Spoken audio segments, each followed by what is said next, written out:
तर नमस्कार भावांनो, मी तुमच्या सर्वांचा लाडका सुदर्शन. आपल्या आपण बेसिक टॉलरन्स असा आपला लर्निंग कोर्स सुरू केलेला आहे. त्याच्यामध्ये आपण काल बघितलं की बेसिक ऑफ स्टॉक मार्केट, म्हणजे स्टॉक मार्केटचं बेसिक काय आहे, कसं असतं स्टॉक मार्केट, कशा पद्धतीनं काम करतं. गोविंद सर, गोकुळाष्टमीच्या तुम्हाला पण खूप खूप शुभेच्छा, दहीहंडीच्या शुभेच्छा सर्वांना. हो, आवाज येतोय. ओके गणेश दादा. आपण काल बेसिक ऑफ स्टॉक मार्केट आपण काल बघितलं. काल आपण त्या गोष्टी शिकलेलो आहे. आज आपलं क्वेश्चन आन्सर आहे. उद्या संडेला आपण जसं ठरल्याप्रमाणे संडेला आपल्या सेशनला सुट्टी असते आणि मंडेपासून आपल्याला परत लर्निंग कंटिन्यू होईल. ओके, मंडेला आपण आयपीओचं आपलं सेशन असणार आहे मंडेला, सोमवारी. ओके, संजय सर नमस्कार. नमस्कार दादा. त्याला पटापटा येतील लाईव्ह. तोपर्यंत आपण काल थोडंसं बॅक टेस्टिंग करू की काल आपण कोणकोणत्या गोष्टी शिकलो. आपण काल काय शिकलो? मार्केट कसं चालतं, मार्केटमध्ये कशा पद्धतीने काम करू शकता, मार्केटमध्ये कोणकोणत्या प्रकारचे मार्केट असतात. आपण बघितलं प्रायमरी मार्केट आणि दुसरं बघितलं सेकंडरी मार्केट. प्रायमरी मार्केट त्याला आपण बोलतो आयपीओ. आयपीओ म्हणजे काय की ज्यावेळेस मार्केटमध्ये कंपनी येते, मार्केटमध्ये ज्यावेळेस कंपनी येते त्यावेळेस आयपीओ जाहीर करते, त्याला बोलतो आपण इनिशियल पब्लिक ऑफरिंग. म्हणजे पब्लिकला ऑफर देते कंपनी की आम्ही अशी कंपनी आणलेली आहे मार्केटमध्ये आणि आम्ही हे प्रोडक्ट बनवत आहे. तर लोकांना जर काही इंटरेस्ट असेल, लोकांना वाटलं ही कंपनी भविष्यामध्ये ग्रोथ करू शकते, त्याचं बॅलन्स शीट वगैरे बघून, बाकीचा डाटा सगळा बघून आपण त्याला आयपीओला बाय करतात. आयपीओला कसं बाय करायचं, आयपीओची अलॉटमेंट कशी असते, त्यानंतर आयपीओ कुणाला भेटतो, आयपीओ कधी तुमच्या डिमॅट अकाउंटवरती येतो, पैसे कसे कट होतात, काय होतात, जर तुम्हाला आयपीओ नाही भेटला तर पैसे कधी रिटर्न येतात, ह्या सगळ्या गोष्टी आपण मंडेला बघणार. ओके, मंडेचं आपलं आयपीओचं सेशन आहे, त्याच्यामध्ये आपण सगळ्या गोष्टी क्लिअर करणार आहे.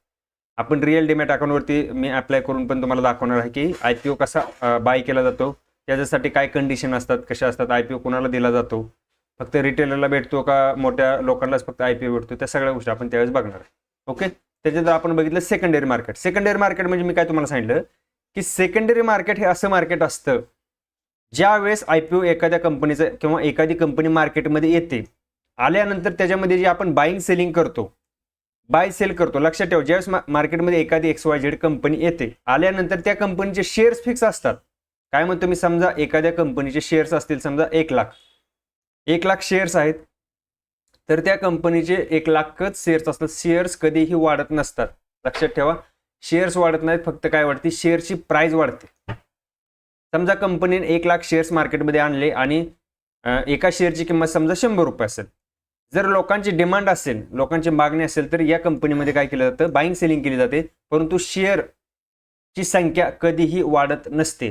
एक गोष्ट कायम लक्षात ठेवा, जे शेअर्स असतात मार्केटमध्ये, जे इश्यू केले असतात, ज्यावेळेस आयपीओ मार्केटमध्ये येतो त्यावेळेस कंपनी जी शेअर्स क्वांटिटी जी असतात, आपण म्हणतो त्याला शेअरची क्वांटिटी जी असते, समजा 1 लाख टोटल त्या कंपनीचे शेअर्स असतील, तर त्या कंपनीचे शेअर्स 1 लाखच असतात, फक्त प्राइस वर खाली होते.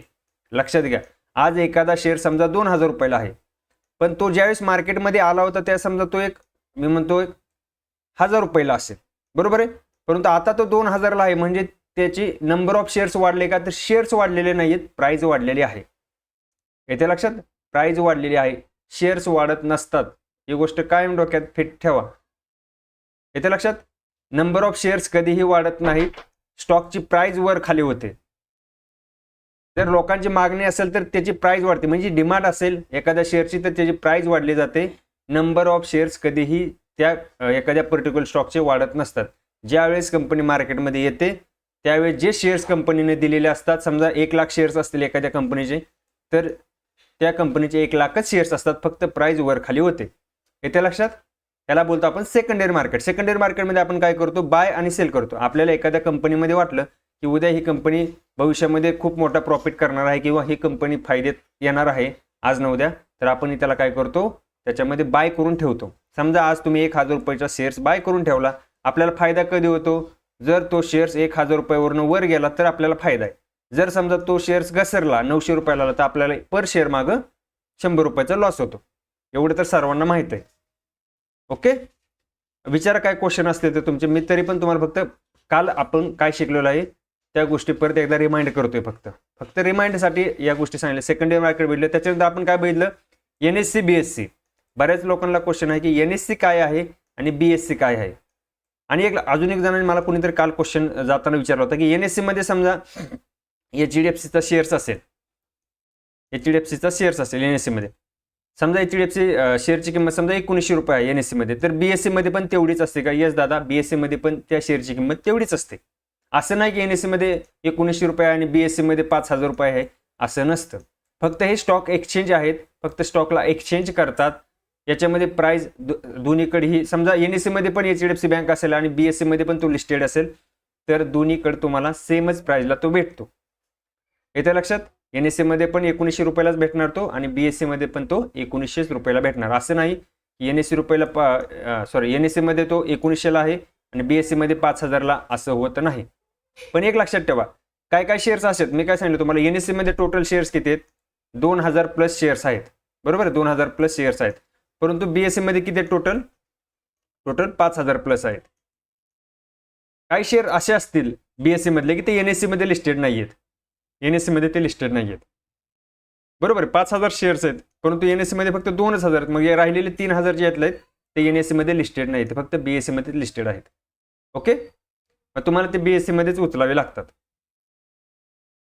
ओके, हाय दादा, नमस्कार गणेश भाऊ. येते लक्षामध्ये, म्हणजे असं समजायचं नाही की NSE मध्ये तेवढी प्राइस असेल म्हणजे BSE मध्ये त्याची प्राइस, असं नसतं, सेमच प्राइस असेल. ऑप्शन ट्रेडिंग करताना बी तुम्हाला NSE BSE करता येते, फक्त स्टॉक एक्सचेंज असतात.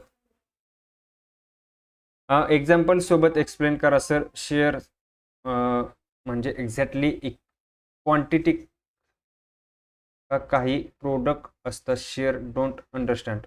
महेंद्र सर, मला पण तुमचा क्वेश्चन काय समजला नाही.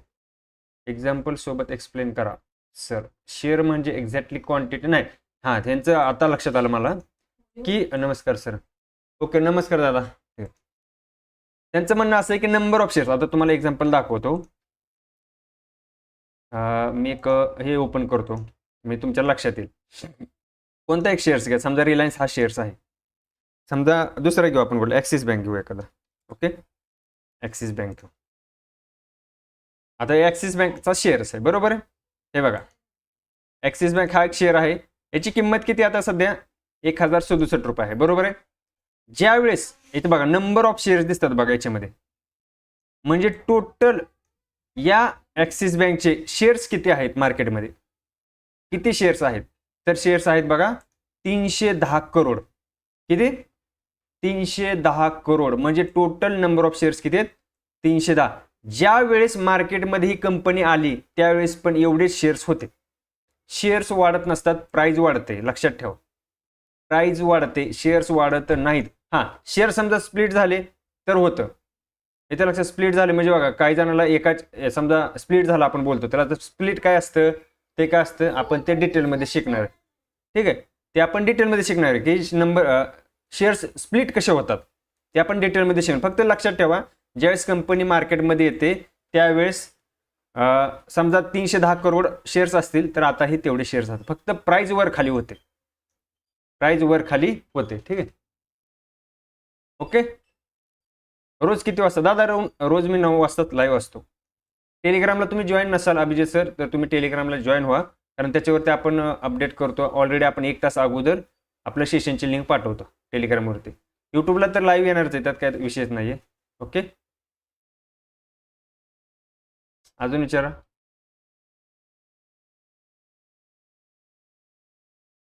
कमोडिटी बद्दल, कमोडिटी सर आपण शिकणार आहे, कमोडिटी पण शिकणार आहे, कमोडिटी मार्केट पण आपण शिकणार आहे. यांचं म्हणणं आहे की कमोडिटी मार्केट, आपण कमोडिटी मार्केट सुद्धा शिकणार आहे. सगळे मेटल, क्रूड ऑइल वगैरे बाकी सगळ्या गोष्टी आपण शिकणार आहे. ओके, अजून काय क्वेश्चन आहे? आणि त्याच्यानंतर आपण काय बघितलं, हे झालं आपण NSE BSE. NSEची स्थापना कधी झाली, BSEची स्थापना कधी झाली, त्याच्यानंतर आपण त्याचं बघितलं हेडक्वार्टर कुठं आहे, मुंबईला आहे. त्याच्यानंतर NSE मध्ये सर्वात जास्त व्हॉल्यूम असतो, BSE मध्ये त्याच्यापेक्षा कमी व्हॉल्यूम असतो. सगळ्यात जास्त मार्केट कॅप NSEची आहे, BSEची त्यापेक्षा कमी आहे. NSE जरी शेवट ना, म्हणजे NSE मागून आलेले 1992 साली का 96 साली काहीतरी NSE आलेले आहे, आणि BSE मला वाटते 1874 का 75 सालची आहे. तरी NSE मध्ये सर्वात जास्त ट्रेडिंग केली जाते. तरी पण व्हॉल्यूम तुम्हाला NSE मध्ये, जरी NSE 1992ला आलेली असली तरी पण NSE मध्ये सर्वात जास्त व्हॉल्यूम आहे. बाईंग सेलिंग NSE मध्ये जास्त होते. आपण सर्व NSE मध्येच करतो. सर आपण आज शिकणार नाही दादा, क्वेश्चन आन्सर आहे, कारण तुम्हाला ऑलरेडी सांगितलं मी संकेत सर की सोमवार ते शुक्रवार आपलं शिक्षण राहील. ऑलरेडी सोमवार ते शुक्रवार आपलं क्लासेस राहतील, आणि शनिवारी पूर्ण आठवड्याभराचं रिव्हिजन असणार आहे शनिवारी.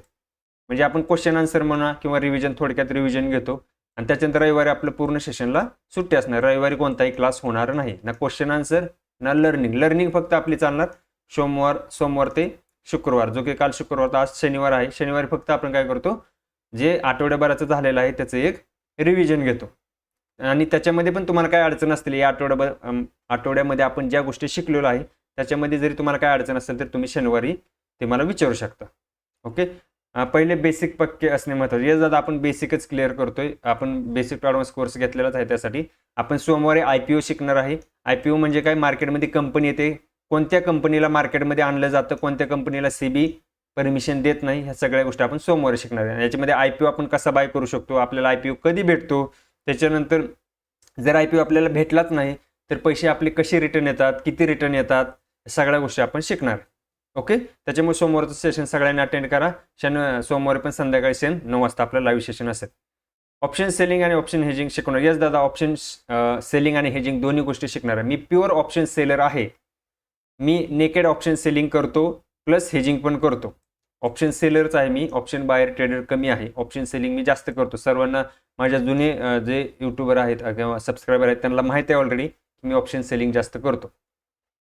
ओके, त्याच्यामुळे ऑप्शन सेलिंग आपण शिकणार आहे. ऑप्शन बाईंग बघा, आपण काय काय शिकणार ऑप्शनमध्ये, ऑप्शन बाईंग पण शिकणार आहे.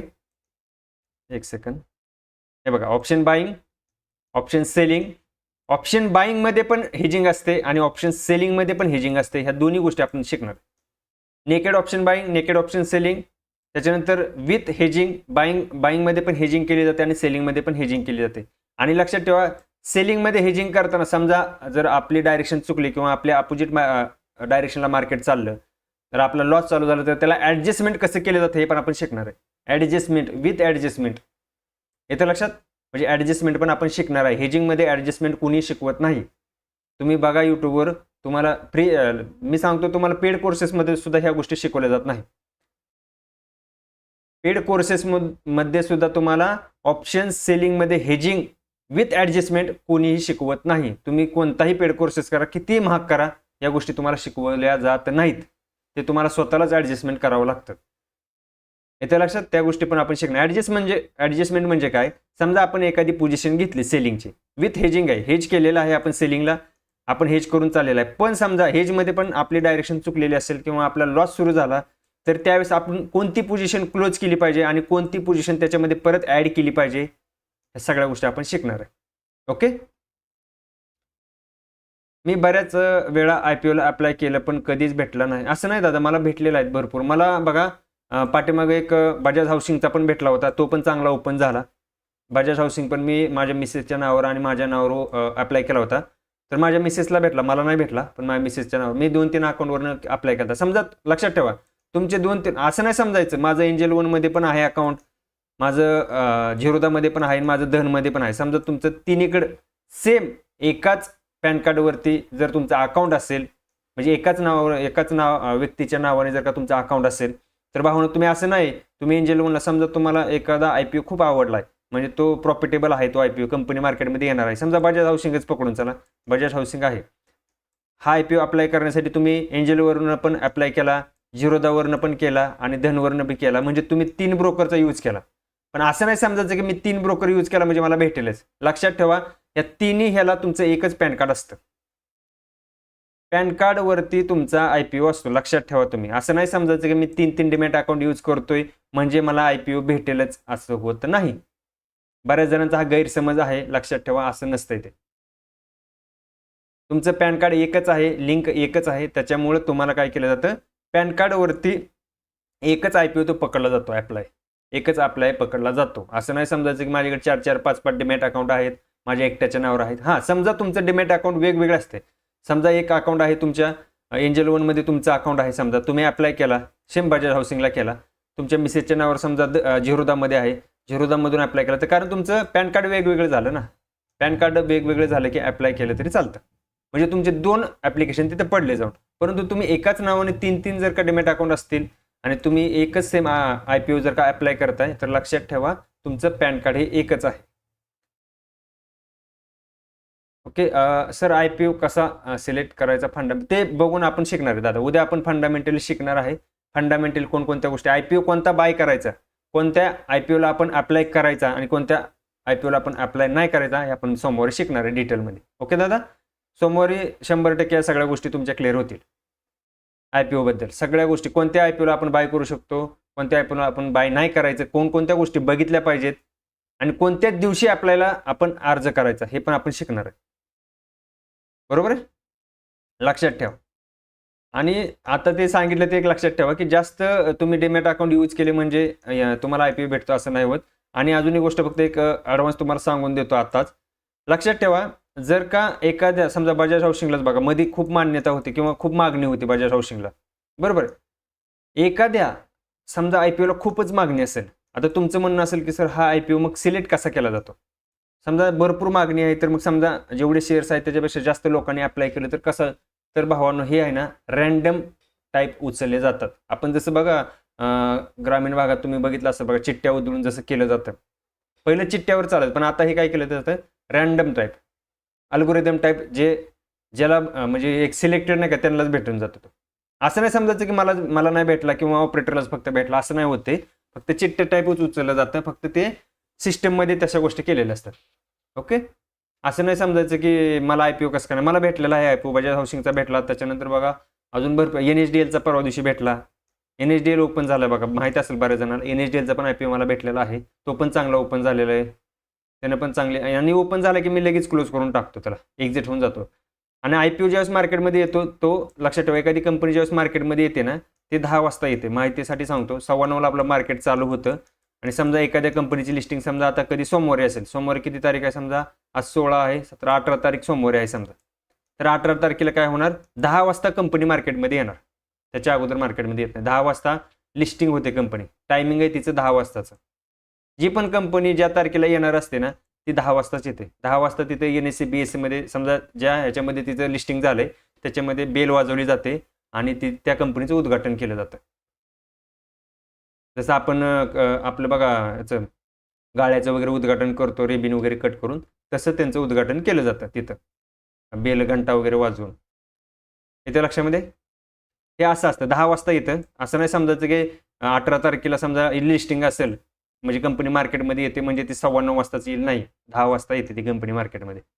ओके, अजून ते आपण उद्या शिकणार आहे. थोडक्यात तुम्हाला फक्त थोडीशी गोष्ट सांगितली मी IPO बद्दल. Okay sir, according to SEBI 92 option trader is in loss, why, please explain. बघा विनोद सर, तुम्हाला एक सिंपल गोष्ट सांगतो मी तुम्हाला, ऑलरेडी तुम्ही आता नवीन आहे माझ्या क्लासला, लक्षात ठेवा तुम्ही कोणत्याही क्षेत्रामध्ये जावा, तुम्ही कोणत्याही क्षेत्रात मला सांगा. आता पुणे मुंबईला किंवा ग्रामीण भागात आहे बघा, तुम्ही MPSC UPSC करणारी पोरं आहेत, सर्वांना माहिती आहे ही गोष्ट. MPSC UPSC करणारी भरपूर पोरं आहेत, प्रत्येक गावागावात तुम्हाला भेटणार किंवा प्रत्येक तुम्हाला तालुक्याच्या ठिकाणी भेटतील किंवा सिटीच्या ठिकाणी भेटतील. मला सांगा तुमचा क्वेश्चन बरोबर आहे, सगळ्यांना माहिती आहे 92% लोक, ह्यांचा क्वेश्चन काय की 92% लोक जर का ऑप्शनमध्ये लॉस करतात आणि 8% लोक जर का फक्त प्रॉफिट करतात, तर ते प्रॉफिट काय करतात, त्याचं मागचं कारण काय असतं लक्षात ठेवा. MPSC UPSC ची पोरं आहेत, लक्षात ठेवा, जेवढे पण MPSC UPSC ला फॉर्म भरतात सगळे सिलेक्ट होतात का, होतात का सगळे सिलेक्ट, नाही होत.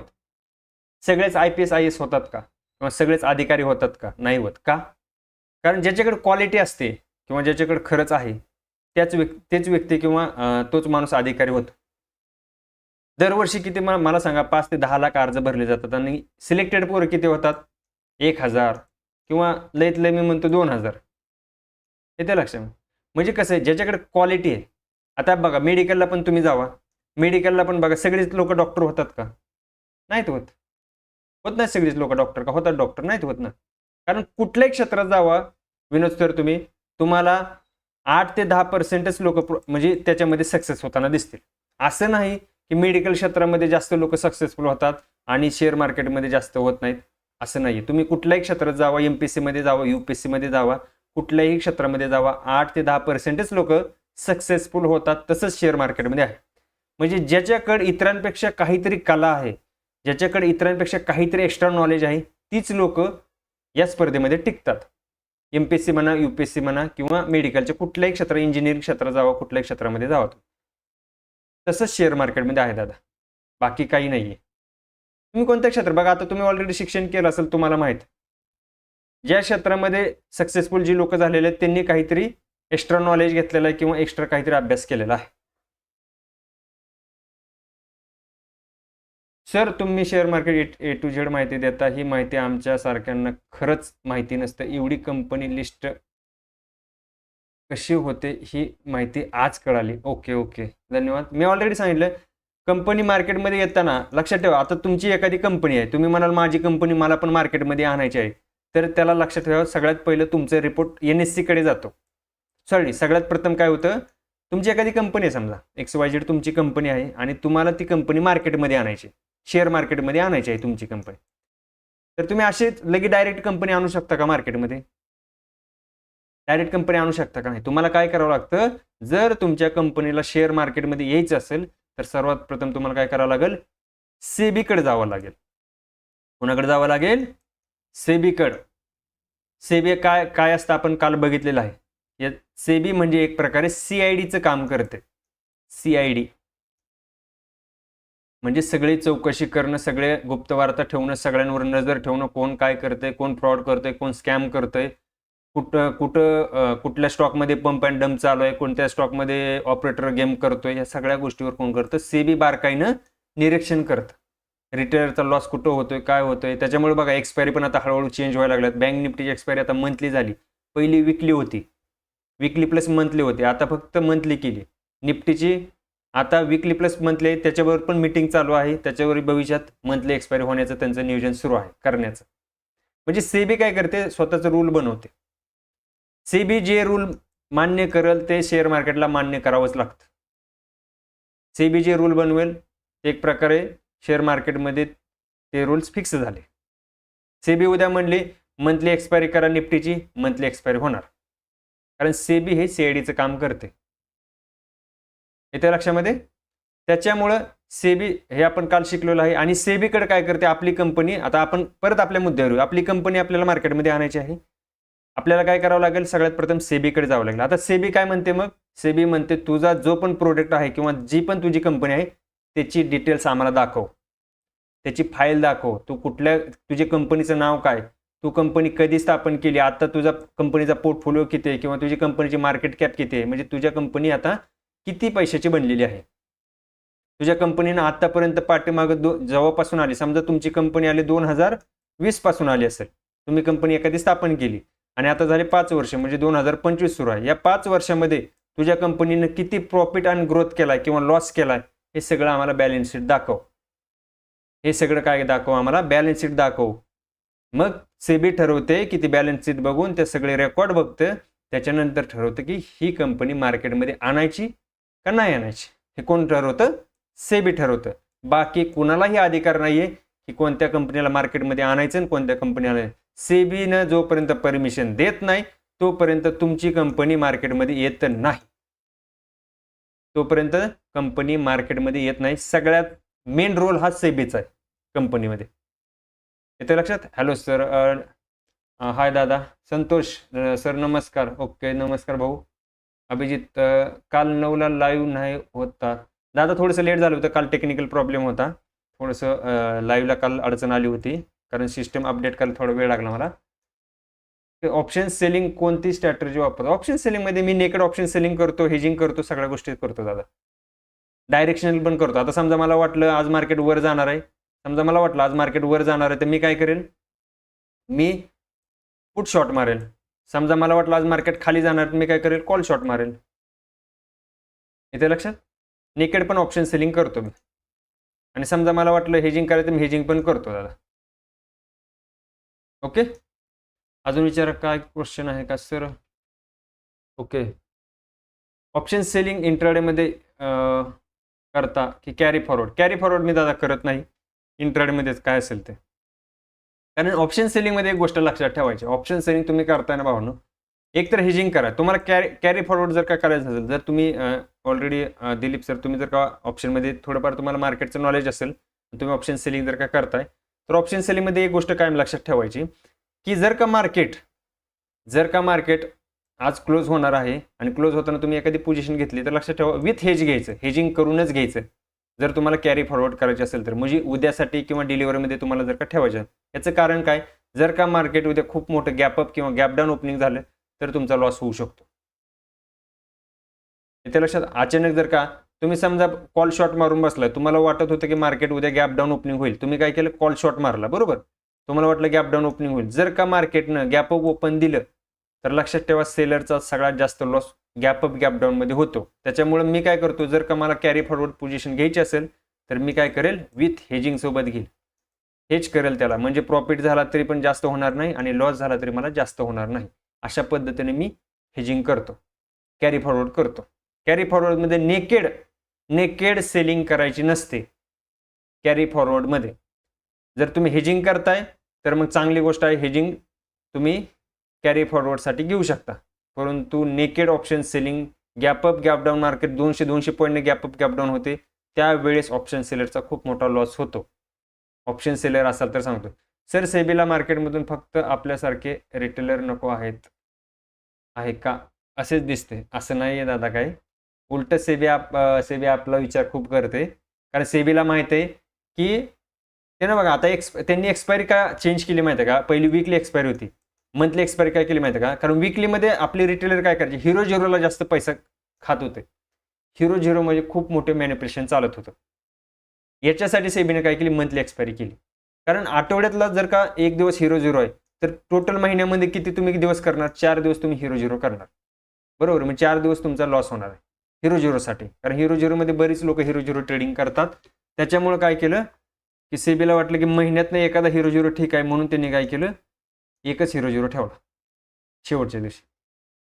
हेजिंग म्हणजे काय, हेजिंग म्हणजे दादा आपली पोझिशनला हेज करतो, एक प्रकारे आपण कव्हर देतो, कव्हर करतो आपण त्याला, म्हणजे लॉस आणि प्रॉफिट दोन्ही फिक्स असतो त्याच्यामध्ये. जरी तुमचं समजा तुमचे डायरेक्शन समजा बुलिश आहे आणि तुम्ही जर का हेज केले तर तुमचा मार्केट किती जर वर गेलं तरी तुम्हाला जेवढा प्रॉफिट भेटणार आहे तेवढाच त्याच्यामध्ये प्रॉफिट होईल, किती जरी मार्केट गेलं तरी. म्हणजे तुम्ही ज्या पोझिशनला तुमची पोझिशन किंवा ज्या स्पॉट प्राईजला तुम्ही तुमची पोझिशन बनवली आहे आणि जिथं तुम्हाला मॅक्झिमम प्रॉफिट होणार आहे, समजा इथं तुमचा मॅक्झिमम प्रॉफिट आहे आणि इथं तुम्ही पोझिशन घेतली, तुमचं इथं तुम्हाला 5,000 रुपये प्रॉफिट होणार आहे आणि समजा इथून खाली गेला तर या आपण बोलतो त्याला ब्रेक इव्हनला समजा तुमचा 2,000 लॉस आहे, बरोबर आहे, इथून खाली गेले तर तुम्हाला 2,000 लॉस, तुम्ही पोझिशन इथं घेतली, बरोबर. इथून पुढे मार्केट या लेवलपासून किती जरी वर गेलं तरी तुम्हाला एवढाच प्रॉफिट होतो, याच्यापेक्षा जास्त प्रॉफिट होत नाही. तुम्ही मस्त बुलिश पोझिशन घेतलेली आहे विथ हेजिंग सोबत तरी पण तुमचा प्रॉफिट फिक्स असतो. आणि समजा इथून खाली किती जरी मार्केट गेलं या ब्रेक इव्हनपासून तरी तुमचा 2,000च लॉस होणार आहे, त्याच्यापेक्षा जास्त लॉस होणार नाही. म्हणजे तुमचे जेवढे ठरलेले असतील तेवढी. वाटलं सर तुम्ही बुल कॉल स्प्रेड, मी एक स्ट्रॅटेजी बनवून टाकलेली असते बघा, त्याच्यावर टाकली माझ्या आपल्या यूट्यूब चॅनलवरती व्हिडिओ टाकलाय, ती एक हेजिंगची स्ट्रॅटेजीज आहे बुल कॉल स्प्रेड, त्याच्यामध्ये पण तुम्ही बघू शकता की प्रॉफिट अँड लॉस फिक्स कसा असतो. ओके सर, हे हेजिंग म्हणजे काय आणि कॅरी फॉरवर्ड म्हणजे काय, आमच्याबद्दल माहिती घ्या. बघा, हेजिंग म्हणजे तुम्हाला सांगितलं आता कव्हर करणे, म्हणजे तुम्हाला प्रॉफिट आणि लॉस फिक्स असतो. आणि कॅरी फॉरवर्ड म्हणजे आपण त्याला डिलिव्हरी म्हणतो, म्हणजे आज घेतलेली पोझिशन 2 दिवस पुढच्या एक्सपायरीपर्यंत ठेवणे, त्याला कॅरी फॉरवर्ड बोललं जातं. कॅरी करणे पोझिशन तुमची, म्हणजे आजची पोझिशन आज समजा तुम्ही एखादा कॉल बाय करून ठेवलेला आहे, तुम्हाला वाटते मार्केट अजून इथून 200-300 पॉईंट वर जाणार आहे, तुम्ही काय करता, कॉल बाय करता, बरोबर. येणाऱ्या एक्सपायरीपर्यंत जोपर्यंत ती एक्सपायरी येत नाही तोपर्यंत ती पोझिशन तुमच्या पैसे राहू शकते, जोपर्यंत तुम्ही एक्झिट होत नाही तोपर्यंत, त्याला आपण बोलतो carry forward. Okay sir, option hedging दादा आपण ऑप्शन हेजिंग शिकणार आहे, त्याच्या ऑप्शन ट्रेडिंगला आपल्याला 12 दिवस टोटल आहेत महेश दादा, 12 दिवस आपण ऑप्शन ट्रेडिंग शिकणार आहे. त्याच्यामध्ये नेकेड ऑप्शन सेलिंग, हेजिंग सगळ्या गोष्टी होणार आहेत तुमच्या, आणि हेजिंग विथ ॲडजस्टमेंट पण आपण शिकणार आहे त्याच्यामध्ये.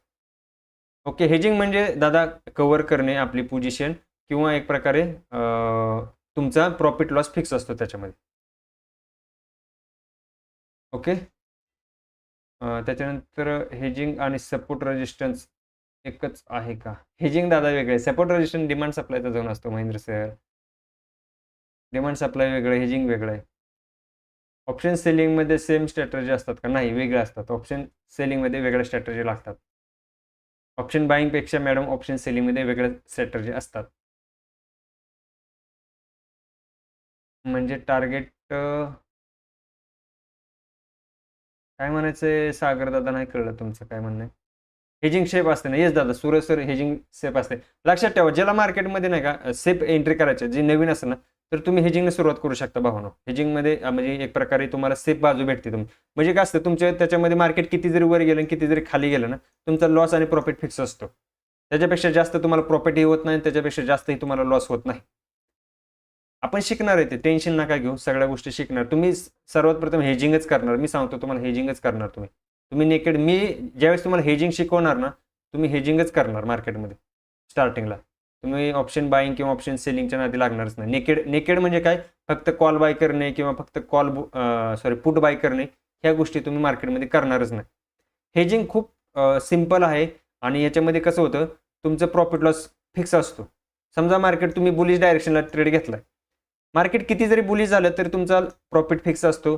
समजा तुमच्या अपोजिट डायरेक्शनला मार्केट गेलं, किती जरी गेलं तरी तुमचा लॉस पण फिक्स असतो. त्याच्यापेक्षा जास्त लॉस तुमचा होत नाही. इथे लक्षात. त्याच्यामुळे हेजिंग खूप छान आहे. हेजिंग मी पण स्टार्टिंगला हेजिंगच केली होती. हेजिंग खूप छान आहे. सर आपण प्राइस ॲक्शनचे डिफरंट सेटअप शिकणार आहे का? येस दादा, डिफरंट. बघा आता यांचं म्हणणं आहे की प्राइस ॲक्शनमध्ये आपण तुम्हाला असं म्हणायचं की ट्रेडिंगचे प्रकार आपण शिकणार आहे का? ट्रेडिंगचे प्रकार म्हणजे कोणते सांगा. ही स्कॅल्पिंग वगैरे याला आपण ट्रेडिंगचे प्रकार बोलतो, परंतु त्यांचं म्हणणं आहे की ट्रेडिंग बघा कोणकोणत्या प्रकारामध्ये केली जाते. म्हणजे ट्रेडर कोणकोणत्या प्रकारचे असतात ते सांगतो. एक असतो ब्रेकआउट ट्रेडर, जो की सपोर्ट किंवा रेजिस्टन्स ब्रेक झाल्यानंतर ट्रेडिंग करतो. दुसरा असतो काय, रिव्हर्सल. तो काय करतो, रेजिस्टन्सला इथं सेल करतो, सपोर्टला आले की परत काय करतो, इथं बाय करतो. याला काय बोलतो आपण, रिव्हर्सल ट्रेडर. वेगवेगळे ट्रेडरचे प्रकार आहेत.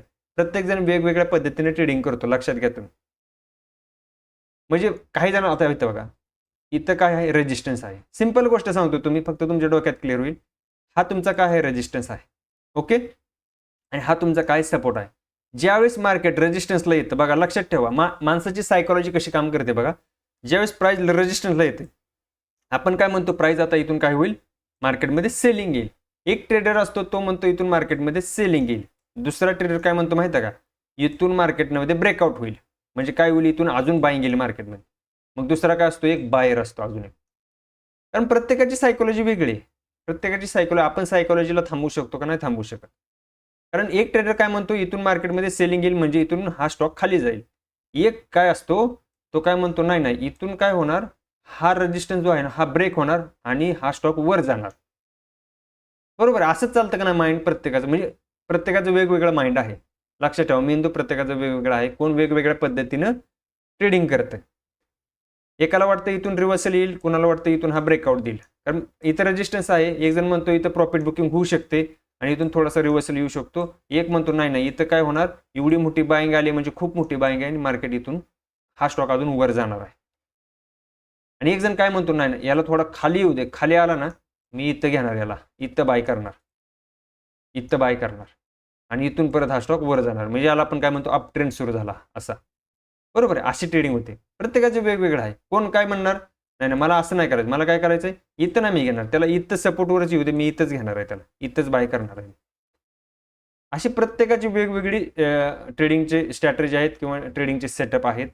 प्रत्येकजण वेगवेगळ्या पद्धतीने. आता इथं समजा एखादा शेअर्स आला, आता हा काय होता, अगोदर सपोर्ट होता, बरोबर आहे. आता इथं प्राइस आली, बरोबर. इथं परत काय होतं, परत दोन माइंड तयार होतात. एक माइंड काय म्हणतो, एक ट्रेडर काय म्हणतो, इथून हा स्टॉक अजून खाली जाऊ शकतो म्हणजे मी सेल करू शकतो. ब्रेकआउट ट्रेडिंग, तो इथं सेल करायचा प्रयत्न करतो. ब्रेकआउटचा वाट बघतो तो, ब्रेकडाऊनची वाट बघत बसतो तो. आणि दुसरा काय म्हणतो, नाही इथून रिव्हर्सल आला की मी लगे याला बाय करणार आहे. इथं जर का मला एखादी बुलिश कॅन्डल दिसली आणि व्हॉल्यूम जर का आला तर मी तर काय करणार, या सपोर्टवरती याला बाईंग करणार. असे वेगवेगळे प्रकार आहेत ट्रेडरचे. ते आपण पण शिकणार आहे. ट्रेडिंग किती पद्धतीने केली जाते आणि कोणकोणत्या प्रकारचे ट्रेडर आहेत मार्केटमध्ये. जसं आता तुम्हाला सांगितलं, एक असतो रिव्हर्सल, एक असतो ब्रेकआउट ट्रेडर, जो की ब्रेकआउट झाल्यानंतर इथे एंट्री घेतो. कुठं, हे बघा असं, इथून ब्रेकआउट झाला तो इथं बाय करणार ब्रेकआउटला. इथं लक्षात. ब्रेकआउट आणि आपण ट्रेडिंग सगळ्या पद्धतीची शिकणार आहे. कोणती, एक म्हणजे रिव्हर्सल पण ट्रेडिंग शिकणार आहे अशी, आणि दुसरी शिकणार काय आपण, ब्रेकआउट ट्रेडिंग अशी. दोन्ही ट्रेडिंग आपण शिकणार आहे. बरोबर आहे, दोन्ही ट्रेडिंग आपण शिकणार आहे. येस सर, ऑप्शन बाईंगमध्ये स्ट्राईक प्राइस ATM घेणे चांगले असते, तर ऑप्शन सेलिंगमध्ये कोणती स्ट्राईक प्राइस निवडावी? ATM out of the money दादा, दिलीप दादा, आउट ऑफ द मनीमध्ये ऑप्शन सेलिंग केली जाते. कारण आपल्याला टाइम डिके खायचा असतो, त्याच्यामुळे ऑप्शन सेलिंग ही आउट ऑफ द मनीमध्येच केली जाते. इन द मनीमध्ये केली जात नाही. इन द मनीमध्ये तुम्ही ऑप्शन बाईंग करू शकता. आउट ऑफ द मनी म्हणजे कसं राहतं, प्रीमियम फास्ट डेके होतात, त्याच्यामुळे डेकेचा फायदा ऑप्शन सेलरला होतो. Okay. Vinod sir buy on dip ही सेल ऑन राईज आपण शिकणार आहे का? येस दादा, ते पण शिकणार आहे आपण. विनोद दादा, ते पण शिकणार आहे. बाय ऑन डिप पण केलं जातं, जसं की इथं बघा दाखवले तुम्हाला. बाय ऑन डिप म्हणजे काय, त्यांचं म्हणणं कसं आहे, समजा एखादा रेजिस्टन्स आहे, हा इथून प्राईजमध्ये बाईंग आली ती, परत एक डिप आला आणि परत इथं फ्रेश एक नवीन बायर येतात बघा. जसं की तुम्हाला चार्टवरती मी दाखवतो, रिअलमध्ये दाखवतो बघा. हे बघा, सेल ऑन राईज म्हणजे काय, प्राईज इथून पडली, बरोबर, इथून पडली, राईज झाली, प्राईज वाढली, प्राईज, आणि इथून तुम्ही परत सेल करू शकता. याला बोललं जातं सेल ऑन राईज. आणि बाय ऑन डिप म्हणजे काय, अगोदर बाईंग आली होती परंतु एक डिप आला मार्केटमध्ये. कोणता आला बघू आता, एक सेकंद, इथे तर नाही आला बघा. इथं पण तुम्ही सेल ऑन राईज करू शकले असते. बघा, सेलिंग आली, राईज झाली प्राईज, इथं परत सेल ऑन राईज, इथं पण सेम सेलिंग आली, राईज झाली, परत इथे, म्हणजे अशा पद्धतीने ट्रेडिंग करू शकता. ते पण आपण शिकणार आहे. ब्रेकआउट ट्रेडिंग पण शिकणार आहे. हे बघा, बाय ऑन डिप म्हणजे काय, इथून बाईंग आली, हा डिप आला, परत बाईंग, म्हणजे इथं आपण बाय करू शकतो. याला ही पण एक सेटअप आहे, ते पण आपण शिकणार आहे. त्याच्यानंतर बघा, अजून दाखवतो तुम्हाला बाय ऑन डिप कसं केलं जातं. हे बघा, ही जी ट्रेडिंग आहे याला बाय ऑन डिप बोललं जात नाही. हा बाय ऑन डिप नाही आहे, हे रिव्हर्सल ट्रेडिंग आहे. इथून काय झाली, प्राईस सपोर्टवरती आली, परत बाईंग केली, म्हणजे ह्याला बोललं जातं रिव्हर्सल ट्रेडिंग. रिव्हर्स झाली प्राईस लगेच, इथं प्राईस परत रेजिस्टन्सला गेली, परत इथून सेलिंग आली, इथं परत रिव्हर्स झाली, इथं सेल करणार. ओके.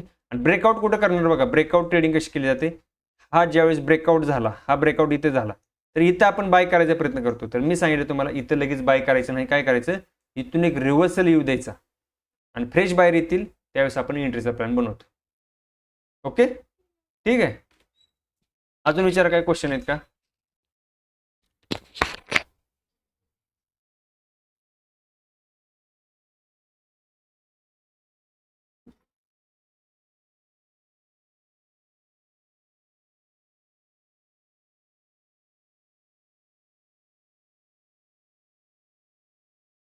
सर मार्केट साईडवे राहणार आहे, जे कसं ओळखायचं? तुम्ही इंडिया विक्स वरनं पण दादा ओळखू शकता, ते पण ओळखू शकता, किंवा तुम्ही याच्यावरनं पण ओळखू शकता. आपलं ऑप्शनचा डाटा, आता ऑप्शनचा डाटा आपण रीड कसा करायचा ते पण आपण शिकणार आहे. ऑप्शन डाटा रीड कसा करायचा ते पण आपण शिकणार आहे. ओके. अजून विचारा काय, फ्युचर बद्दल सांगा सर. फ्युचर बद्दल पण शिकणार आहे दादा, आपण डिटेलमध्ये शिकणार आहे फ्युचर ट्रेडिंग कशी केली जाते. ओके, फ्युचर ट्रेडिंग पण आहे, ट्रेडिंगचे प्रकार वेगवेगळे आहेत, सगळ्यांना माहित आहे. फ्युचर ट्रेडिंग पण कशी बाईंग केली जाते ते पण आपण शिकणार आहे. आलं लक्षामध्ये? हे बघा कसं डिमांड सप्लाय कसा काम केला जातो, रिव्हर्सल ट्रेडिंग. हे तर बघा, सेल ऑन राईज कशी करू शकता तुम्ही, इथून प्राइस सेल झाली, परत राईज झाली, परत हे टार्गेट पण इथपर्यंत आपण घेऊ शकतो. तुम्हाला सांगतो, हे टार्गेट सुद्धा आपण घेऊ शकतो आणि इथंच एक्झिट आपण करू शकतो. ही पण स्ट्रॅटेजी आपल्याकडे आहे. लक्षात ठेवा, आपण पहिलं टार्गेट कोणतं घेतो, हे पहिलं टार्गेट घेतो आणि सेकंड टार्गेट हे घेतो. हे पण टार्गेट आपल्यामध्ये घ्यायची ताकद आहे आणि ती कशी घ्यायची, काय घ्यायची, आपण हे पण शिकणार आहे. इथं तर तुमची एंट्री होणारच आहे, इथं तर तुमची एंट्री होणारच. पहिलं टार्गेट हे तुमचं डे लो, प्रिव्हियस लोचं असतं आणि सेकंड टार्गेट हे असतं. हे कसं असतं, काय असतं, आपण ते शिकणार आहे त्यावेळेस, ज्यावेळेस आपण तो सेटअप शिकेल त्यावेळेस. ओके. त्याच्यानंतर बघा, आता इथं बघा, ब्रेकआउट ट्रेडिंग मी का बोलतो तुम्हाला करायची नाही जास्त. हे बघा, इथं ब्रेकआउट ट्रेडिंग ज्याने केली तो फसला. इथं दिसतंय, इथं फसलाय का नाही फसला तो, इथं झालं ब्रेकआउट. मी काय बोललो, जर का डायरेक्ट जर का बाईंग येते एखाद्या याच्यामध्ये, कशामध्ये पकडा तुम्ही, स्टॉकमध्ये पकडा, इंडेक्समध्ये पकडा, डायरेक्ट जर का बाईंग येते, इथं जर का पुलबॅक नाही दिला प्राईजने, इथं या रेजिस्टन्सला जर का प्राईजने पुलबॅक नाही दिला, समजून जायचं की हा फेक ब्रेकआउट होणार आहे, इथं प्रॉफिट बुकिंग येणार आहे वरून. कारण का सांगतो, याचं कारण सिंपल कारण आहे भावानो, लक्षात ठेवा, लक्ष द्या फक्त चार्टवर. ज्या लोकांनी इथं बाईंग केलेली आहे, ज्या लोकांनी इथं बाईंग केलेली आहे, त्या लोकांना इथं जाईपर्यंत भरपूर प्रॉफिट होतोय, भरपूर प्रॉफिट. तिथं रेजिस्टन्स त्यांना पण दिसतोय ना, हा रेजिस्टन्स आहे, प्राइस इथून रिजेक्ट झाली होती पहिलं, इथून सेलिंग आली होती, पहिलं दिसतंय. त्याच्यामुळे काय होतं, तुम्ही याला एक लक्ष्मण रेषा म्हणून बघू नका, प्राइस थोडीशी वर खाली होऊ शकते आणि इथून सेलिंग परत येऊ शकते.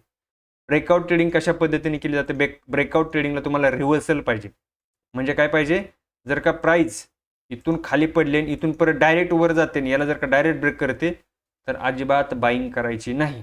ब्रेकआउट ट्रेडिंग याच्यावरती करायचं नाही. जर प्राइस वर जाते, वर जाऊन प्राइस परत याला सपोर्ट घेते, इथं जर का एखादी बुलिश कॅन्डल बनवते, तर मग प्राइस वर जाण्याचे चान्सेस आहेत, अन्यथा प्राइस वर जाण्याचे चान्सेस खूप कमी आहेत. डायरेक्ट ब्रेकआउटवरती ट्रेडिंग करायची नाही. जे ब्रेकआउट ट्रेडर आहेत त्यांच्यासाठी सांगतोय, ही गोष्ट तुम्हाला कोणीच सांगणार नाही. कारण लक्षात ठेवा, ज्या लोकांनी इथं बाईंग केलेली असते, कुठं या लेवलला बाईंग केलेली असते, त्या लोकांना इथं जाईपर्यंत भरपूर प्रॉफिट होतोय. ती लोक प्रॉफिट बुकिंग करणार. हां, लक्षात ठेवा, इथं जर का प्रॉफिट बुकिंग झाली असती, कुठं या रेजिस्टन्सला जर का इथून थोडीशी सेलिंग आली असती खाली आणि मग नवीन इथं बाहेर आले असते, तर समजून जायचं ज्या लोकांनी इथं बाईंग केली होती ती लोक थोडीशी बाहेर पडले, म्हणजे ज्यांना एक्झिट व्हायचं ते एक्झिट होऊन गेले. परंतु जर का फ्रेश बाहेर परत इथं दिसले, तर इथून परत नवीन हाय बनू शकतो मार्केटमध्ये. ओके, तर नवीन हाय बनू शकतो मार्केटमध्ये. म्हणजे अशा पद्धतीने तुम्ही ब्रेकआउट ट्रेडिंग करा, जर ब्रेकआउट ट्रेडर असाल तर. आणि रिव्हर्सल असेल तर तुम्हाला सांगितलं, रिव्हर्सल सर ब्रेकआउटमध्ये केलेल्या चुका आता कळत आहेत. ओके ओके गणेश दादा, ओके. ते ब्रेकआउटमध्ये त्या चुका फक्त तुम्ही करू नका, कारण डायरेक्ट ब्रेकआउटवरती ट्रेडिंग करण्याचा प्रयत्न करू नका. डायरेक्ट ब्रेकआउटवरती ट्रेडिंग करू नका. आता बघा, बरेच जण काय करतात, पॅटर्नवरती ट्रेडिंग करतात. पॅटर्न म्हणजे आपलं काय, त्याला आपण बोलतो कोणता पॅटर्न, आपला चार्ट पॅटर्न. ओके, एक मिनिट आलो मी.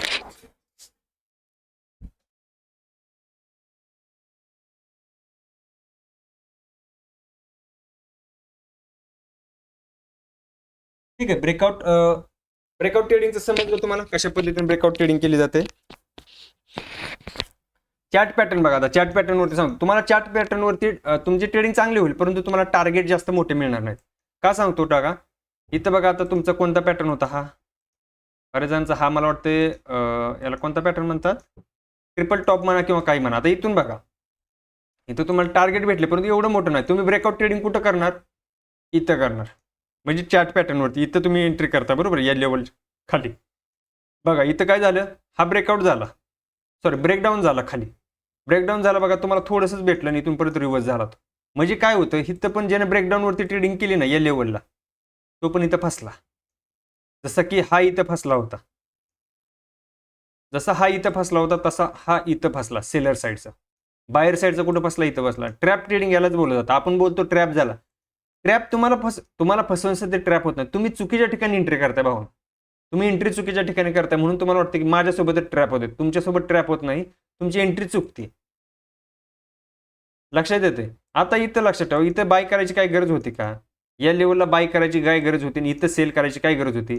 ज्या लोकांनी इथं सेलिंग केली असेल त्यांना इथं प्रॉफिट होत नाही का, या लेवलपर्यंत येईपर्यंत होत नाही प्रॉफिट.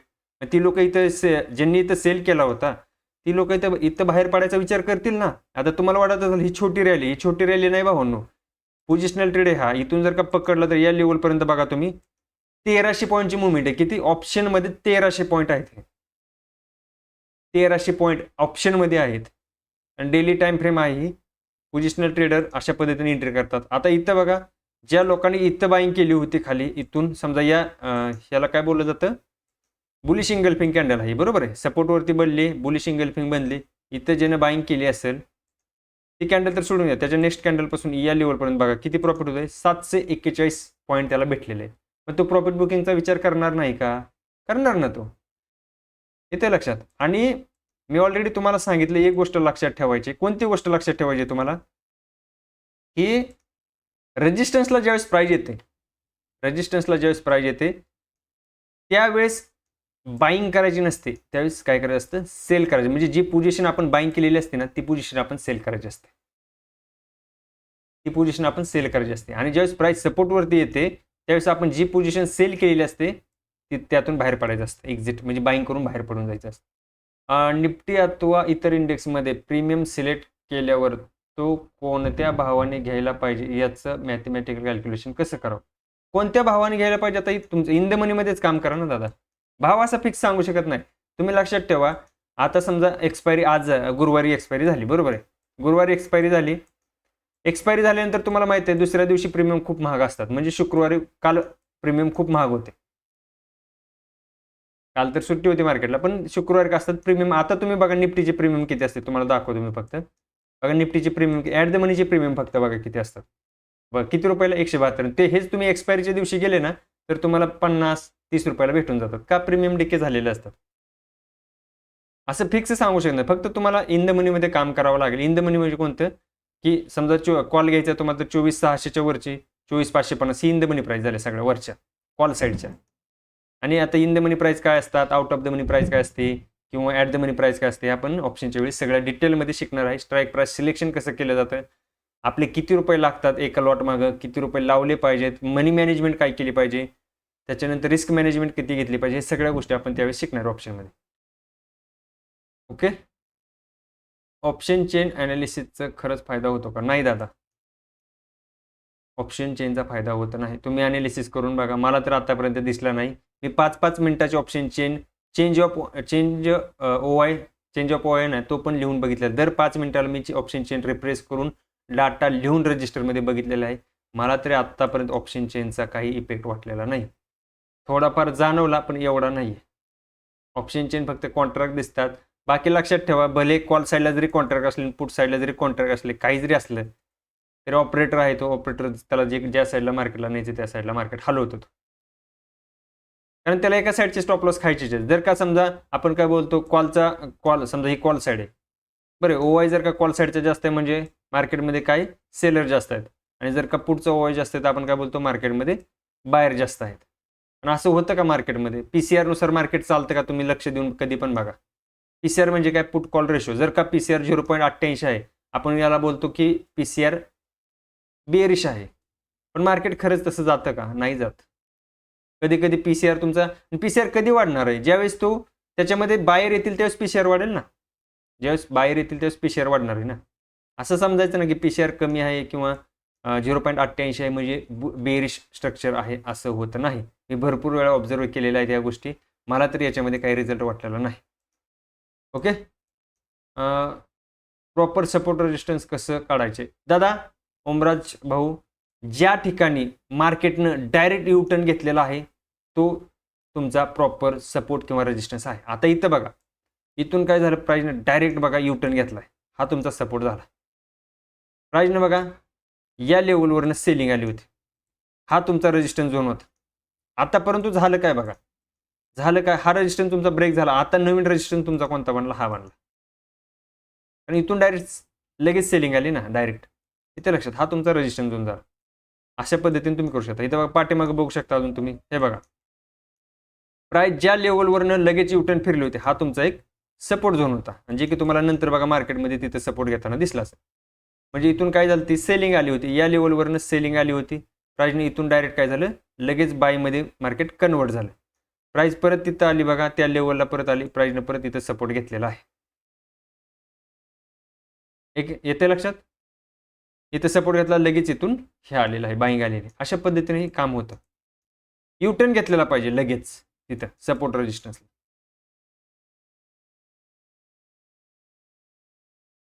आणि बघा अजून एक गोष्ट तुम्हाला मी ऑलरेडी सांगितलं, ज्यावेळेस एखादा सपोर्ट ब्रेक होतो, आता ते पण सांगून देतो तुम्हाला, आपण शिकणार आहेत गोष्टी या, तरी पण थोडंसं तुम्हाला ऑब्झर्व करून देतो की सपोर्ट ब्रेक झाल्यानंतर रेजिस्टन्स कसा बनतो आणि रेजिस्टन्स ब्रेक झाल्यानंतर तो सपोर्ट कसा बनतो. बघा इथे एक्झाम्पल दिसलं म्हणून तुम्हाला दाखवतो आता मी.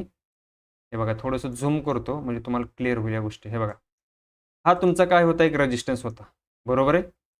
इथून प्राइस काय झाली होती बघा, या लेवलवरनं प्राइस काय झाली होती, इथून बाय प्राइसमध्ये सेलिंग आली होती, बरोबर आहे. आता काय झालं, हा रेजिस्टन्स इथे ब्रेक झाला, इथे ब्रेक झाला, प्राइस काय झाली, वर गेली, भरपूर वर गेली, इथं वर गेली प्राइस. परंतु ज्यावेळेस प्राइस बघा खाली आली परत, त्यावेळेस प्राइसने काय केलं बघा, इथून हा रेजिस्टन्स ब्रेक झाला आणि प्राइस काय केली, वर गेली. इथून प्राइस ज्यावेळेस या लेवलला आली का परत इथल्या ह्या रेजिस्टन्सला, तो आता काय बनला, एक सपोर्ट बनला. सपोर्टवर काय येते, बाईंग येते. हे लक्षात ठेवा, ज्यावेळेस एखादा रेजिस्टन्स ब्रेक होतो, रेजिस्टन्स इथं ब्रेक झाला, तो बनला आता सपोर्ट बनला. आणि ज्यावेळेस एखादा सपोर्ट ब्रेक होतो त्यावेळेस तो रेजिस्टन्स बनतो. नेक्स्ट टाइम प्राइस तिथे येताना रिजेक्शन म्हणजे सेलिंग येऊ शकते त्या लेवलवरनं परत. इथे लक्षात. तसं पण एक्झाम्पल आपण एखादं बघूया, दिसलं तर चांगलीच गोष्ट आहे. सेलिंग मला नाही वाटत या लेवलला कुठं आलेली आहे, इथं पण नाहीये, नाहीये, इथं नाहीये. ठीक आहे, आपण दिसलं की आपल्याला ते आपण दाखवून देऊ एखाद्या दिवशी. स्मार्ट मनी कन्सेप्ट ते पण आपण शिकणार आहे. स्मार्ट मनी कन्सेप्ट पण शिकणार आहे. त्याला SMC बोललं जातं शॉर्टकटमध्ये. SMC पण आपण शिकणार आहे. सर एसएल हंटिंग कन्सेप्ट आहे. काय कन्सेप्ट आहे? एसएल हंटिंग म्हणजे कसं राहतं लक्षात ठेवा. एसएल हंटिंग म्हणजे आता एसएल हंट मार्केटमध्ये आपण बोलतो त्याला एसएल हंटिंग, पण एसएल हंटिंग लक्षात ठेवा का आणि का आणि कशा पद्धतीने केली जाते. हे बघा, एक्झाम्पल दाखवतो. कालच्याच मार्केटमध्ये दाखवतो एसएल हंटिंग कशी झाली आणि का झालेली आहे. हे बघा, आता काल काय झालं बघा, हा एक सपोर्ट होता, बरोबर आहे. हे बघा, इथं काय झालं मार्केटमध्ये, बंद कर. हे इथं काय झालं मार्केटमध्ये, बाईंग आली, परत इथं बाईंग आली, ठीक आहे. नंतर काय झालं मार्केटने, इथं बघा एक सपोर्ट ब्रेक केला मार्केटमध्ये. इथं काय झालं माहिती आहे, एवढ्यामध्ये भरपूर सेलर आले मार्केटमध्ये इथं. मार्केटची बघा, ज्यानं कॅन्डल क्लोजिंगची वाट नाही बघितली ना, तो माणूस इथं फसलेला आहे. इथं काय केला, तो फसला. त्याला काय वाटलं, आता मार्केटनं हा सपोर्ट ब्रेक केला. काय केला, मी ऑलरेडी तुम्हाला सांगितले की कॅन्डल क्लोजिंगला खूप महत्त्व द्या. कॅन्डल क्लोजिंगला जर का तुम्ही महत्त्व नाही दिलं मार्केटमध्ये, तर तुम्ही भरपूर वेळा ट्रॅप होता. जर तुम्ही ब्रेकआउट ट्रेडर असाल, खास करून जर का तुम्ही ब्रेकआउटवरती ट्रेडिंग करताय, तर तुम्ही कॅन्डल क्लोजिंगला महत्त्व दिलं पाहिजे भावानं. कारण तुम्ही ब्रेकआउटवरती ट्रेडिंग करणार आहे. जर तुम्ही ब्रेकआउटवरती ट्रेडिंग करताय, तर तुम्ही हा सपोर्ट ज्यावेळेस, हा लो ज्यावेळेस इथं ब्रेक झाला, बऱ्याच जणांनी इथं पुट बाय करण्याचा प्रयत्न केला. मी इथं ऑलरेडी आपल्या लाईव्ह स्ट्रीमला सांगितलं होतं, मार्केटनं इथून डायरेक्ट जर का ब्रेकआउट देते, तर कुणीही पुट साईडला घुसू नका. कारण मार्केट बुलिश टू साईडवे, ऑलरेडी मी सांगितलं होतं, बुलिश टू साईडवे मार्केट राहण्याचे चान्सेस खूप आहेत. ब्रेकआउट ट्रेडिंग ज्याने इथं केली आणि कॅन्डल क्लोजिंगची ज्याने इथं वाट नाही बघितली, त्याची स्टॉप लॉस हंटिंग झालाय नंतर. येते लक्षात. नंतर बघा मार्केटमध्ये काय झालं, बुलिश कॅन्डल झाली, इथं दिसते, स्टॉप लॉस हंटिंग झाली. म्हणजे ज्या लोकांनी इथं पुट बाय केला, त्यांचं इथं स्टॉप लॉस हंटिंग झालं. आपण म्हणतो ट्रॅप केलं. ट्रॅप आपण स्वतःहून फसतोय. मार्केट आपल्याला ट्रॅप करत नाही, आपण फसतो. आपण ऑर्डर, आपल्याला घाई असते, जसं काय की आपल्या हातून तो ट्रेड निघूनच जातो, काय की नंतर आपल्याला एंट्री भेटणारच नाही. या हेतून आपण काय करतो, घाईघाईमध्ये गडबड करतो आणि घाईघाईमध्ये काय करतो, आपण एंट्री घेतो. त्याच्यामुळे आपण फसतो.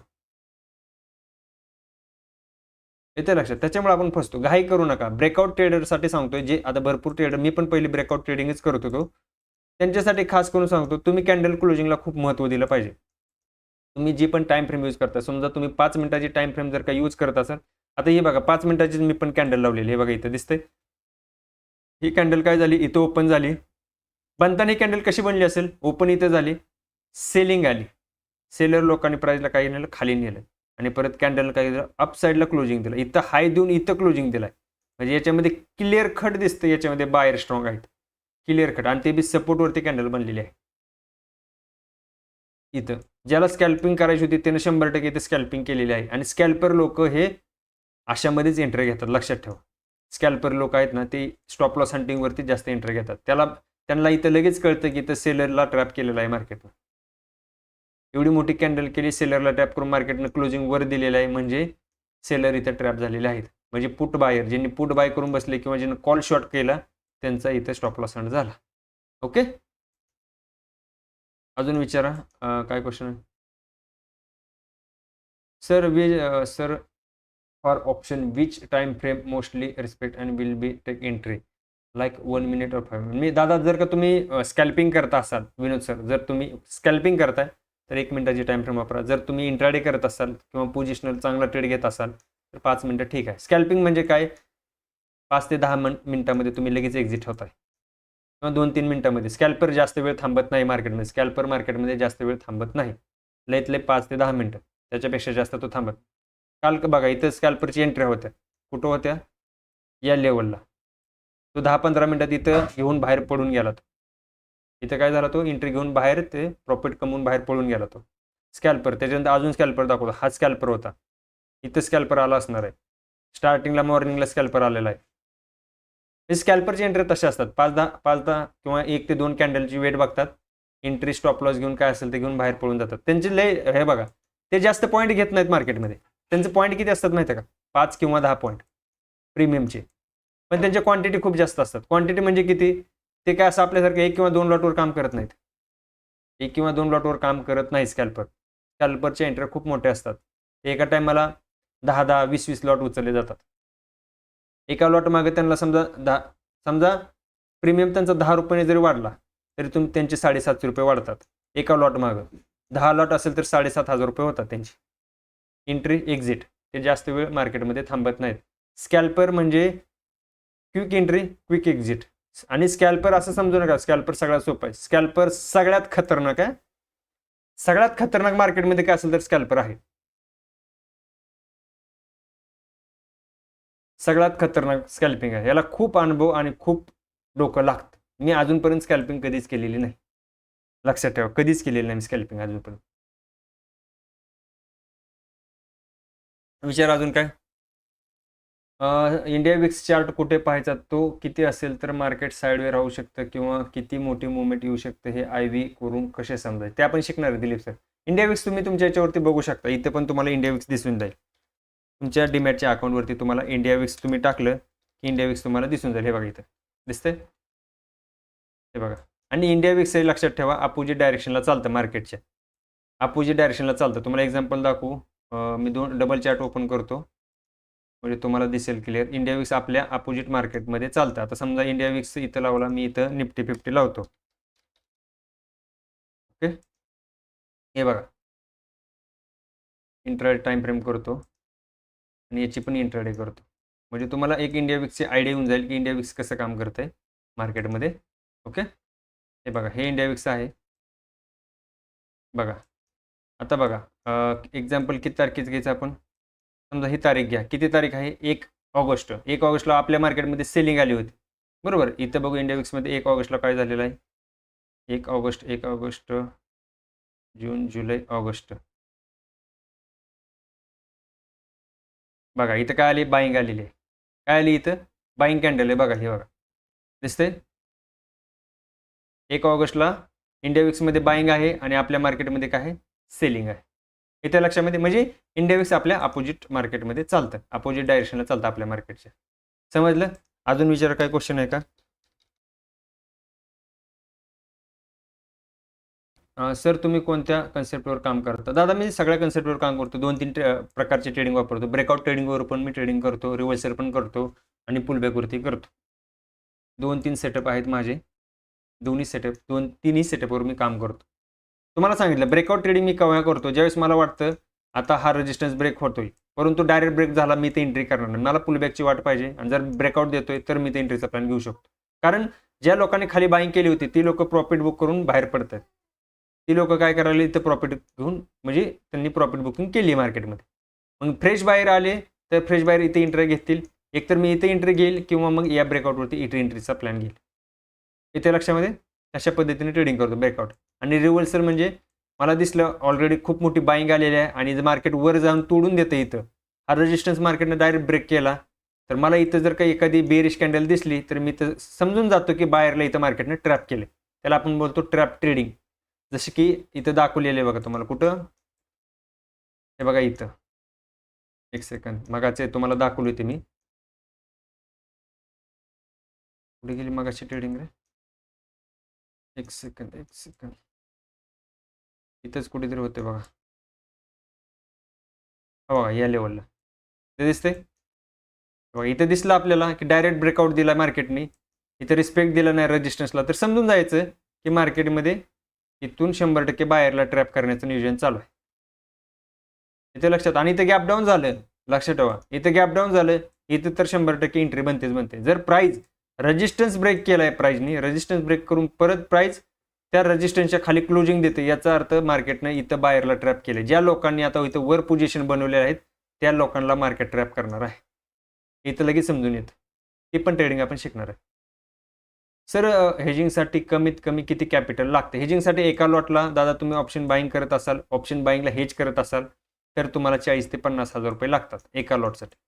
मिनिमम सांगतोय, सॉरी जास्तीत जास्त, त्यापेक्षा कमीच लागते. तुम्ही जर का नेकेड ऑप्शन सेलिंग केली, एक समजा तुम्ही नेकेड बाईंग केली तर तुम्हाला 10,000 ते 15,000 रुपये लागतात.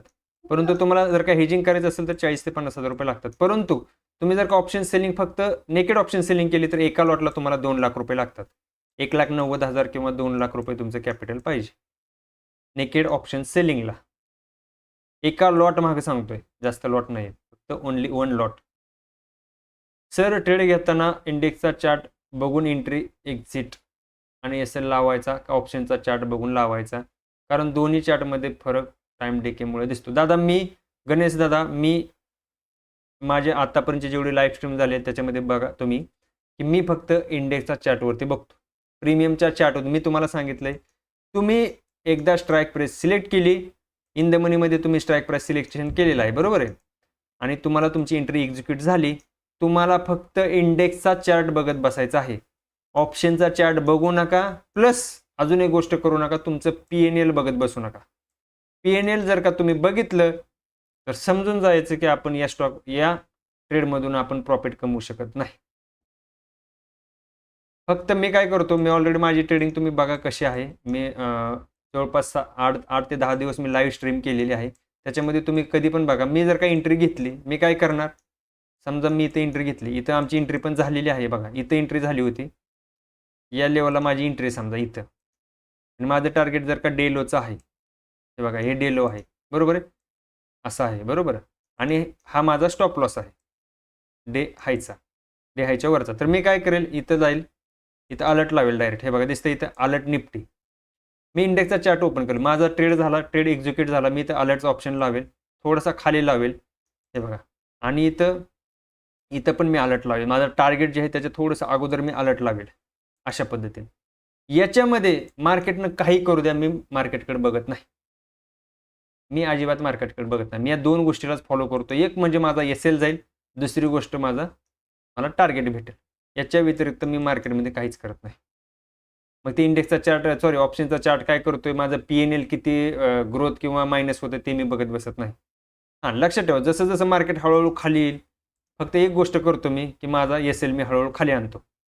आता समजा इथं आलं मार्केट, या लेवलला आलं मार्केट, तर मी काय करेल, माझा SL इथं आणून ठेवेल, अशा पद्धतीने अलर्ट आणून ठेवेल. फक्त SL म्हणजे ऑप्शनच्या स्ट्राईकवर नाही, इथं SL फक्त अलर्टवरती आणून ठेवणार मी. इथून परत मार्केट समजा इथं खाली आलं तर SL माझा अजून थोडासा खाली सरकेल, अशा पद्धतीने. परत मार्केट समजा या लेवलला इथं कुठतरी, तर माझा अलर्ट परत थोडंसं खाली येऊन बसेल, अशा पद्धतीने. म्हणजे तुम्हाला काय करायचं, हळूहळू तुमच्या डायरेक्शनला ज्यावेळेस मार्केट जाईल ना, त्यावेळेस तुमचा SL हळूहळू ट्रेल करायचा. तुम्हाला अलर्टला ट्रेल करा. अलर्ट ज्यावेळेस येईल, समजा इथून मार्केट समजा या लेवलवरनं इथं टार्गेट न देता समजा इथूनच रिव्हर्स झालं मार्केट, इथूनच कुठून रिव्हर्स झालं, हा अलर्ट तुम्हाला मेसेज आला, इथं एक्झिट होऊन जावा. नाही तर प्राइस हळूहळू वर येते, परत तुम्ही तुमचा SL हळूहळू वर आणताय, असं करायचं नाही. समजा प्राइस वर यायला लागली, SL परत इथं आला, असं प्रॉफिट होत नाही मार्केटमध्ये. लक्षात येते, SLला ट्रेल करताय, SL एक्झिट होतो, इथं समजा SL तुमचा ट्रिगर झाला, इथं तुम्ही एक्झिट होऊन जावा. येते लक्षामध्ये, अशा पद्धतीने काम करा मार्केटमध्ये.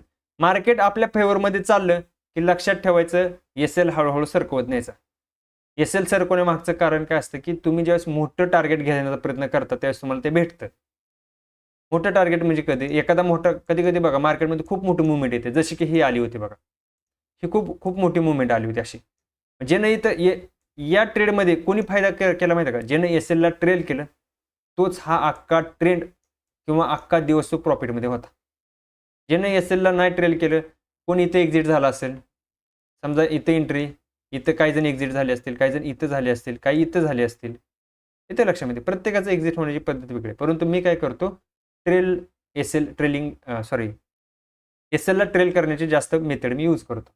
Okay sir, no option which index best, Nifty और बँक निफ्टी और ट्रेडिंग. दादा मी निफ्टीमध्ये जास्त फोकस आहे माझा.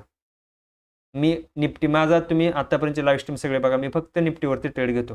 बँक निफ्टी नाही, सेन्सेक्स नाही, बँकेक्स नाही, किंवा तुमचं बाकीचे इंडेक्स कोणतेच नाही, फिन निफ्टी नाही, कोणतीच इंडेक्स मी यूज करत नाही. कारण मी फक्त निफ्टी ओलाटेल चांगली आहे, टॉपच्या 50 कंपन्या असतात, त्याच्यामुळे विकली एक्सपायरी आहे, त्याच्यामुळे भरपूर याच्यामध्ये तुम्हाला व्हॉल्यूम भेटून जातो. ओके, म्हणजे SL लावायचं नाही, फक्त अलर्ट बेसवर एक्झिट व्हायचं. येस दादा, तेच करायचं. अलर्ट गणेश दादा, तेच करायचं. मी तेच करतो. तुम्हाला जसं योग्य वाटेल तसं तुम्ही यूज करू शकता. येतं लक्षामध्ये. सर, ऑप्शन ट्रेडिंग करताना इंडेक्स किती पॉईंट वरती जाईल और किती पॉईंट खाली जाईल हे कसं ओळखायचं? हे दादा मी पण नाही सांगू शकत, हे कोणी सांगू शकत नाही, कारण हे आतापर्यंत कोणाला सापडलेलं नाही. किरण दादा, हे आतापर्यंत सापडलं असतं तर तो जगातला सगळ्यात श्रीमंत व्यक्ती असता. हे कोणी सांगू शकत नाही की निफ्टी किती पॉईंट वर जाऊ शकते किंवा किती पॉईंट खाली जाऊ शकते, हे कोणाला सापडलेलं नाही मार्केटमध्ये. ओके, ही गोष्ट नाही होऊ शकत. दिलीप सरांचं म्हणणं, तुमचे आभार असेच मानावेत हेच कळेना, कारण तुम्ही आमच्या सर्व शंकाचं समाधान करण्याचा प्रयत्न करत आहात. आपली कृपा अशीच राहू द्या. धन्यवाद भाऊ, तुमचाही असंच मला सपोर्ट राहू द्या. कारण आपण सगळ्या गोष्टी शिकणार. सगळं मी काय सांगतो, तुम्ही ज्या गोष्टी शिकताय ना, तुम्ही ज्या गोष्टी मला विचारताय ना, ऑप्शन ट्रेडिंगचं म्हणा किंवा हेजिंगचं म्हणा, ह्या गोष्टी फक्त तुम्ही 2 महिने मला द्या. 2 महिन्यानंतर तुम्ही ह्या गोष्टी मला विचारणार पण नाही. तुम्ही सगळं स्वतः नॉलेज घेतलेलं असणार. फक्त 2 महिने द्या. सगळ्या गोष्टी, सगळे डाऊट तुमचे क्लिअर होणार आणि तुम्ही स्वतः ट्रेडिंग करणार मार्केटमध्ये. तुम्हाला मी काय सांगितलं, 2 महिने फक्त द्या. तुम्ही मार्केटमध्ये समजा तुम्ही प्रॉफिटेबल असाल किंवा नसाल, किंवा कुणी ब्रेक इव्हनला असेल, कुणी 4-5 वर्ष मार्केटला ऑलरेडी दिलेले असतील, फक्त तुम्ही माझ्यासाठी 2 महिने द्या भावांनो. 2 महिन्यामध्ये तुमचे सगळे डाऊट क्लिअर करणार. मार्केटचा खडा ना खडा तुम्हाला माहीत होणार. खडा ना खडा शब्द आहे आपला. नाही झाला तर तुम्ही माझ्या चॅनलला सबस्क्राईब करा आणि अनसबस्क्राईब करून निघून जाऊ शकता जर सबस्क्राईब केलं असेल तर. इथं लक्षामध्ये 2 महिने फक्त तुम्ही द्या. 60 दिवस मागतोय, त्यातला जर कालचा 1 दिवस झाला तुमचा, संपला. आज दुसरा दिवस आहे. इथून पुढचे 58 दिवस राहिलेले आहेत फक्त. एवढे 2 महिने फक्त द्या. 2 महिन्यामध्ये सप्टेंबर, आता कोणता चालू आहे, ऑगस्ट, सप्टेंबर, ऑक्टोबरच्या 15 ते 20 तारखेपर्यंत, आता 15 ऑगस्ट आपण स्टार्ट केलेला आहे. ऑक्टोबरच्या 15 ते 20 तारखेपर्यंत तुमचे सगळे डाऊट आणि ऑप्शन ट्रेडिंग जर का प्रो लेवलला नाही नेली तर तिथून पुढे बोलायचं. इथं लक्षामध्ये एकही शंका तुमची राहणार नाही, एक पण शंका ठेवणार नाही मनामध्ये. आणि जे आता बिगिनर असेल त्यांनी अजिबात घाबरू नका. बरेच लोकांना असं वाटत असेल, हे काय शिकवत आहे सर, हेजिंग काय, हे काय, ते काय, आमच्या सगळं डोक्याच्या वरनं चाललंय. मान्य, मला सगळं कळतंय. तुम्ही नवीन आहात मार्केटमध्ये, बिगिनर आहात, तुमच्या डोक्याच्या वरनं जाणारीच गोष्ट आहे. ज्यावेळेस मी पण सुरुवात केली ती, मला पण असं नाही का, मी पण असे क्लासेस करताना माझ्या पण डोक्यावरनं जात होतं. पण हळूहळू जसं गोष्टी कळायला लागल्या तसंच तुमचं पण सेम होणार आहे. फक्त तुम्ही काय जास्त घाबरून जाऊ नका, कारण तुम्हाला घेऊनच मी जाणार आहे. याच्यामध्ये किती जरी ॲडव्हान्स लोक आले किंवा किती जरी मार्केटला 4-5 वर्ष दिलेली जरी आलेली असली, तरी पण सगळ्यांचं बेसिक घेऊनच मी पुढे जाणार आहे. बेसिक सोडून मी पुढे जाणार नाही. मी ऑलरेडी काल पण सांगितलेलं आहे. ज्याला जर का वाटत असेल खूपच बेसिकपासून घ्यायला लागलेलं आहे, तुम्ही व्हिडिओला स्किप करू शकता किंवा स्ट्रीम बंद करू शकता आणि ज्यावेळेस ॲडव्हान्स गोष्टी चालू होतील त्यावेळेस तुम्ही येऊ शकता स्ट्रीमवरती. कारण मला सगळ्यांना घेऊन चालायचं आहे. इथे लक्षात, मी जर का ॲडव्हान्स गोष्टी डायरेक्ट शिकायला, ऑप्शन ट्रेडिंग शिकवायला चालू केली तर ह्या गोष्टी कोणालाच काही समजणार नाही, जे बिगिनर असेल त्यांना. कारण बिगिनर लोकांना मला घेऊन जायचं आहे. जे आता नवीन मार्केटमध्ये आलेले आहेत, त्यांना मार्केटचं काहीच नॉलेज नाही, त्या लोकांना घेऊन मला जायचं आहे पुढं. त्याच्यामुळे जर का तुम्ही ॲडव्हान्स गोष्टी ऑलरेडी मार्केटमध्ये तुम्हाला 5-6 वर्ष झालेले असतील, तर ॲडव्हान्स गोष्टी जेव्हा स्टार्ट होतील तरी तुम्ही लाईव्ह स्ट्रीम जॉईन केली तरी चालू शकते. कारण जे बिगिनर असतील तेच मग शिकायला तयार होतील. इथे लक्षात. आणि जर का तुम्हाला बिगिनर जरी तुम्ही मार्केटमध्ये 4-5 वर्ष दिली असली तर तुमचं एक रिव्हिजन होऊन जाईल. लक्षात ठेवा, बऱ्याच गोष्टी असं असतात, आपण जरी 4-5 वर्ष मार्केटला दिलेली असली तरी पण आपल्याला अशा भरपूर काही गोष्टी असतात की त्या माहीत नसतात. ते पण तुमचं रिव्हिजन एक पद्धतीने होऊन जाईल. ते लक्षात. प्रशांत सरांचं म्हणणं आहे की प्लीज व्हिडिओ डिलीट करू नका. नाही दादा, व्हिडिओ डिलीट नाही करणार. कारण भरपूर जणांचं असं म्हणणं आहे की आमचं संध्याकाळी जॉब वगैरे असतो, आम्हाला संध्याकाळी सेशनला अटेंड नाही करता येत. त्या सर्वांसाठी आपण व्हिडिओ आपल्या यूट्यूबवरती अपलोड करणार आहे. काही काळजी करू नका तुम्ही. तुम्हाला सगळ्यांना धरूनच मी जाणार आहे. कोणावरती हे अन्याय होणार नाही याची काळजी मी घेतलेली आहे. कारण सगळ्यांनी त्या सर कमोडिटी मार्केट पण घेणार का? येस दादा, श्री सर, आपण कमोडिटी पण शिकणार आहे. फक्त एखादं समजा मी क्लासेस संपवत आलो, एखादा चुकून माझ्याकडनं सेशन राहिलं तर तुम्ही आठवण करून द्या की सर हे आपलं राहिलेलं आहे, ते सेशन पण घेतलं जाईल. माझ्याकडनं चुकून एखादा सेशन राहिला, कारण मी ऑलरेडी नोट्स काढलेले आहेत किंवा सगळा आपला कोर्स रेडी आहे, परंतु एखादा जर का चुकून राहिला तर तुम्ही मला आठवण करून द्या की सर हे राहिलेलं आहे आपलं, ते घ्या. त्याच्यावरतीही मी घेणार, 100% घेणार. तुमचा एकही क्लास किंवा एकही सेशन मागे ठेवला जाणार नाही. भले 60 दिवसाचे 70 दिवस जाऊ द्या, हे 10 दिवस एक्स्ट्रा गेले तरी चालतील, परंतु पूर्ण शिकवल्याशिवाय मी कोर्स क्लोज करणार नाही. ओके, त्यामुळे काही काळजी करू नका. एखादा सेशन मागे राहिला तरी मला आठवण करून द्या की सर हे सेशन मागे राहिलेलं आहे किंवा आपला राहिलेला आहे शिकवायचा, ते सेशन पण घेतलं जाईल. सर मी 2 वर्ष झाली ट्रेडिंगला सुरुवात केली, पण एवढी माहितीच नव्हती, त्यामुळे ज्ञानात अजून भर पडेल. येस गणेश सर, 100% पडणार. अजून तर काहीच नाही. आपण आता बेसिक गोष्टी शिकतोय, अजून ॲडव्हान्स गोष्टीला आपण सुरुवातच केलेली नाही. आपण अजून IPO ह्या गोष्टी आत्ता सुरुवात केली फक्त. आपण ॲडव्हान्स गोष्टी ज्यावेळेस सुरुवात करणार त्यावेळेस तुम्ही विचार बी नाही करू शकणार की मार्केटमध्ये अशा पण गोष्टी घडतात. अशा पण गोष्टी घडतात. तुम्हाला काय सांगतोय, ऑप्शन ट्रेडिंग मी बघा मार्केटमध्ये एक गोष्ट तुम्ही बघितली का, मी ज्यावेळेस ऑप्शन ट्रेडिंग करताना तुम्हाला एक गोष्ट सांगत आलोय बघा, मार्केटमध्ये तुम्हाला व्ह्यू घेऊन यायचा आहे की मार्केटमध्ये आज बुलिश डायरेक्शनला मुवमेंट होऊ शकते का बेरिश डायरेक्शनला होऊ शकते. आता तुम्ही म्हणाल हे कसं काढायचं. एक दिवस आधी तुम्ही आयडेंटिफाय करू शकता की मार्केटमध्ये उद्या बुलिश डायरेक्शनला मुवमेंट येऊ शकते का बेरिश डायरेक्शनला. आणि याचे चान्सेस मी सांगतो 70 ते 80% चान्सेस आहेत की तुम्ही बरोबर निघू शकता. जास्त मी सांगत नाही, 100% ॲक्युरसी मार्केटमध्ये कोणत्याच गोष्टीची नाही, हे सगळ्यांना माहीत आहे. 70 ते 80% वेळा तुम्ही ओळखू शकता. म्हणजे समजा तुम्ही 10 वेळा 10 ट्रेड करता तर त्यातले 7 ते 8 वेळा तुम्ही ओळखू शकता की मार्केटमध्ये आज बुलिश डायरेक्शन होईल का बेरिश डायरेक्शन होईल.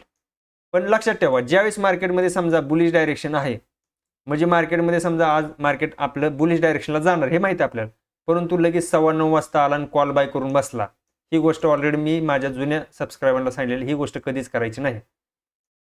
9:15 आलाय समजा तुमचा व्ह्यू आहे आजचा मार्केट बुलिश होणार आहे, तर तुम्ही 9:15 येऊन लगेच कॉल बाय करून बसायचं नाही. मार्केटला काय करायचं, मार्केटमध्ये लक्षात ठेवा तुम्ही कॉल बाय करणार आहे म्हणजे तुमची अपेक्षा काय मार्केटमध्ये बाईंग येणार आहे, परंतु कधी बाईंग येणार आहे, एखाद्या सपोर्टवरती ज्यावेळेस प्राइस येईल त्यावेळेस तुम्हाला त्याच्यात ट्रेड आपला प्लॅन एक्झिक्यूट करायचा आहे. सिंपल गोष्टी आहेत मार्केटमध्ये. जास्त मार्केटला क्रिटिकल बनवू नका, जास्त हार्ड बनवू नका मार्केटला. लक्षात ठेवा, भले मी सांगतो काय तुमचा ट्रेड चुकू द्या, तुमचा व्ह्यू चुकला, समजा आज तुम्ही बुलिश डायरेक्शनला होते, तुम्ही या सपोर्टवरती समजा इथं कॉल बाय केला, पण समजा कॉल बाय केला आणि तुमचा एसएल जातोय, मी सांगितलंय मार्केटमध्ये तुम्हाला फक्त एकच गोष्ट वाचू शकते, ती म्हणजे तुमचा एसएल.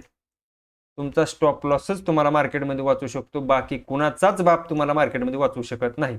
ही गोष्ट कायम आणि कायम मार्केटमध्ये जोपर्यंत तुम्ही ट्रेडिंग करताय तोपर्यंत ही गोष्ट कायम लक्षात ठेवायची की मार्केटमध्ये फक्त आणि फक्त एसएलच तुम्हाला वाचू शकतो, बाकी कुणाचाच बाप तुम्हाला मार्केटमध्ये वाचू शकत नाही.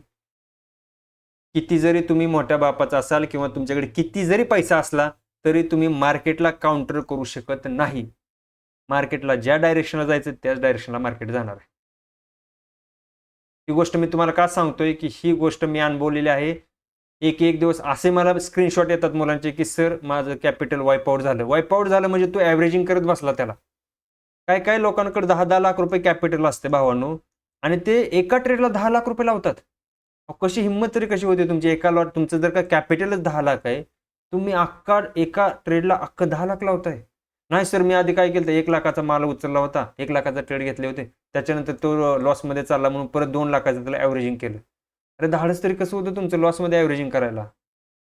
धाडस तरी कसं होतं भावानं मला सांगा. तुम्ही जर का चुकीच्या डायरेक्शनला चाललाय, तुम्ही प्रवास म्हणजे तुम्ही समजा पाण्यामध्ये पोहताय, समजा नदीच्या विरुद्ध दिशेला तुम्ही चांगला प्रवाह चाललाय खालच्या दिशेला आणि तुम्ही जर का वरच्या दिशेला पोहण्याचा प्रयत्न करताय तुम्ही, तर कसं शक्य आहे. कसं शक्य, किती तुम्ही पोहणार तरी किती. जोपर्यंत तुमच्यात एनर्जी आहे तोपर्यंतच तुम्ही एक प्रवाहाच्या विरुद्ध दिशेला जाल. पण ज्यावेळेस तुमची एनर्जी संपेल म्हणजे तुमचा पैसा ज्यावेळेस संपेल त्यावेळेस तुम्ही काय करणार. तुमच्याकडे 10 लाख रुपये होते, 10 लाख रुपये होते, तुम्ही अख्ख्या ट्रेडला 10 लाख रुपये लावले. अरे भावा तू 1 लाख रुपये कॅपिटल समजा लावलं, एका ट्रेडमध्ये झालं, तुमचा 10,000 रुपये समजा लॉस झाला असेल, तर एक्झिट हो ना. 90,000 रुपये तर तुला रिटर्न येतील. तू जर का एकाच ट्रेडला जर का कॅपिटल लावतोय तर ही कसली मोठी चूक आहे मला सांगा तुम्ही. कसली मोठी चुकी आहे तुमची. असं करू नका भावांनो, ही खूप मोठी चुकी आहे बरं का. अशा पद्धतीने तुम्ही ट्रेडिंग करू नका. जर का अशी ट्रेडिंग करायची असेल तर ऑप्शन ट्रेडिंग तुम्ही खरं सांगतो तुमच्यासाठी नाही. तुम्ही सगळ्यात भारी मग तुम्ही आपल्या स्विंगमध्ये काम करा. ऑप्शन ट्रेडिंग तुम्ही सोडूनच द्या. स्विंग सगळ्यात बेस्ट आहे. स्टॉकमध्ये तुम्हाला जास्त रिस्क नाही, काही नाही. इथे लक्षात. सॉरी मी बऱ्याच जणांच्या कमेंट नाही वापरल्या. ओके डिअर सर, आज मला ऑप्शन स्टॉप लॉस कळाला. ओके दादा, धन्यवाद. चांगली गोष्ट आहे, ऑप्शन स्टॉक कळाला. आपण तरी पण याच्यामध्ये पण शिकणार आहे बरं का. म्हणजे स्टॉप लॉसचे 2-3 प्रकार आपण शिकणार आहे. ही फक्त तुम्हाला एक स्टॉप लॉसची पद्धत सांगितली. अजून 2 प्रकार आपण सागर दादा आपण शिकणार. ओके गणेश लोखंडे, तो व्ह्यू कसा काढायचा हे शिकणार का. येस दादा ते पण शिकवणार आहे गणेश सर. ऑप्शनच्या वेळेस त्या गोष्टी शिकणार आपण की उद्याचा व्ह्यू आपण कसा सेट करायचा मार्केटमध्ये. म्हणजे आपण मार्केटमध्ये उद्या बुलिश डायरेक्शनला राहणार का बेरिश डायरेक्शनला राहणार ते पण आपण गणेश दादा शिकणार आहे. ते ऑप्शनच्या वेळेस मी तुम्हाला शिकवेलच. मयूर मुळे सरांचं काय, दादा स्ट्रीमला नंबर देत चला, जसा की कालचा एक नंबर आजचा दुसरा असा मिस झाला तर इझी होणार. येस दादा, आजच्या स्ट्रीमला 2 नंबर देईल मी, कालचा 1 नंबर स्ट्रीम होता. त्यांचं म्हणणं असं की डे 1 डे 2 असं नंबर देत चला, म्हणजे जेणेकरून आम्हाला बघायला सोपं जातं टायटलला. ओके, ते पण करत जाईल मी, काय अडचण नाही आहे. ते माझ्या पण लक्षात आलं, भरपूर जणांना तसं सांगितलं होतं की डे 1 डे 2 देत चला तुम्ही, म्हणजे आम्हाला सिरियल वाईज बघायला सोपं जातं ते.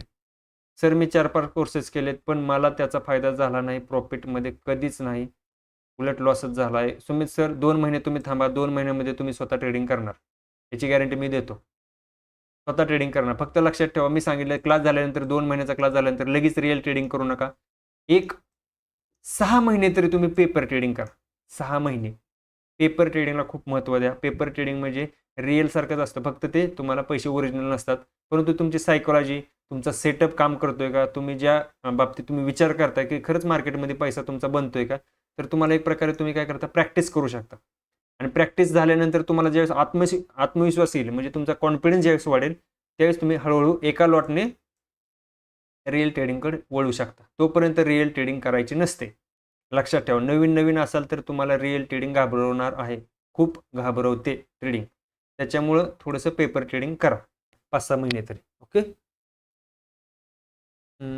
सर, PCR रेशोनुसार मार्केट चालते का? नाही दादा, मी सांगितलं ऑलरेडी. सर ऑप्शनमध्ये चांगले काय, कॅशमध्ये ट्रेडिंग केलेली चांगली? कॅशमध्ये तर चांगलीच आहे की दादा, कॅश कधी पण चांगला आहे. रणजित सर कॅश 1 नंबर आहे, काय अडचण नाही. कॅशमध्ये तुम्ही स्टॉकमध्ये काम करा, व्यवस्थित काम होते, काय अडचण नाही. स्टॉक जरी वर खाली गेला तरी तुम्ही थोडंसं ॲव्हरेजिंग करू शकता, कारण त्याला पाहिजे तेवढे दिवस तुम्ही थांबू शकता. पण ऑप्शनला तसं नाही. ऑप्शनला लक्षात ठेवा, एक्सपायरी असेल.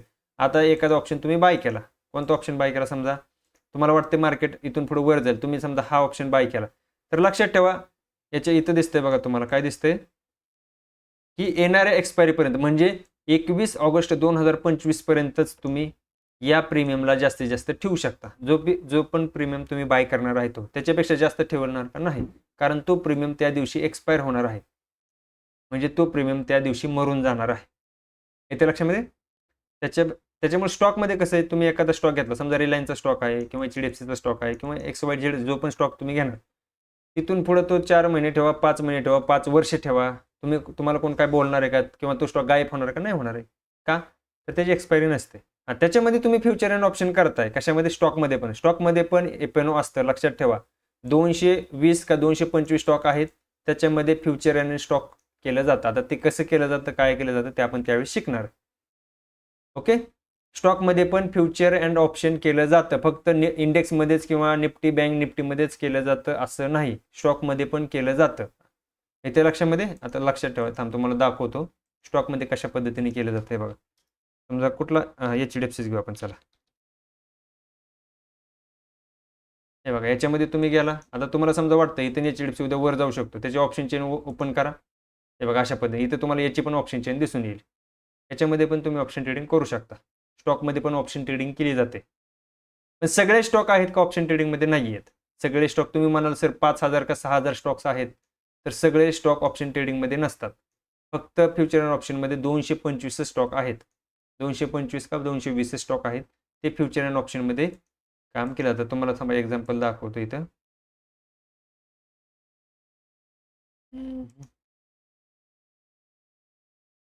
हे बघा, इथे गेला तुम्ही, इथे दिसते सिक्युरिटी इन एपेनो. हे बघा, हे जे स्टॉक आहेत हे सगळे फ्युचर अँड ऑप्शनचे स्टॉक आहेत.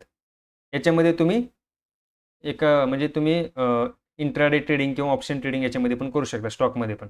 कोणताही स्टॉक आहे, आता समजा तुम्हाला वाटलं कोणता, मला अदानी पोर्ट घ्यायचा, अदानी पोर्ट घ्या इथं. हे बघा, याच्यामध्ये तुम्हाला वाटलं मला याच्यामध्ये आज इंट्राडे करायचा आहे, याच्यामध्ये तुम्ही इंट्राडे करू शकता. हे बघा, इथं ऑप्शन चेन ओपन करा, 1 सेकंद. हे बघा, दिसलं, याच्यामध्ये पण ऑप्शन चेन असते. Strike price selection in the money करा, आउट ऑफ द मनी करा. ऑप्शन सेलिंग करणार असेल आउट ऑफ द मनी, तर ऑप्शन बाईंग करणार असेल तर इन द मनी. ओके, इथे लक्षात, स्टॉकमध्ये पण तुम्ही काम करू शकता फ्युचर अँड ऑप्शनमध्ये.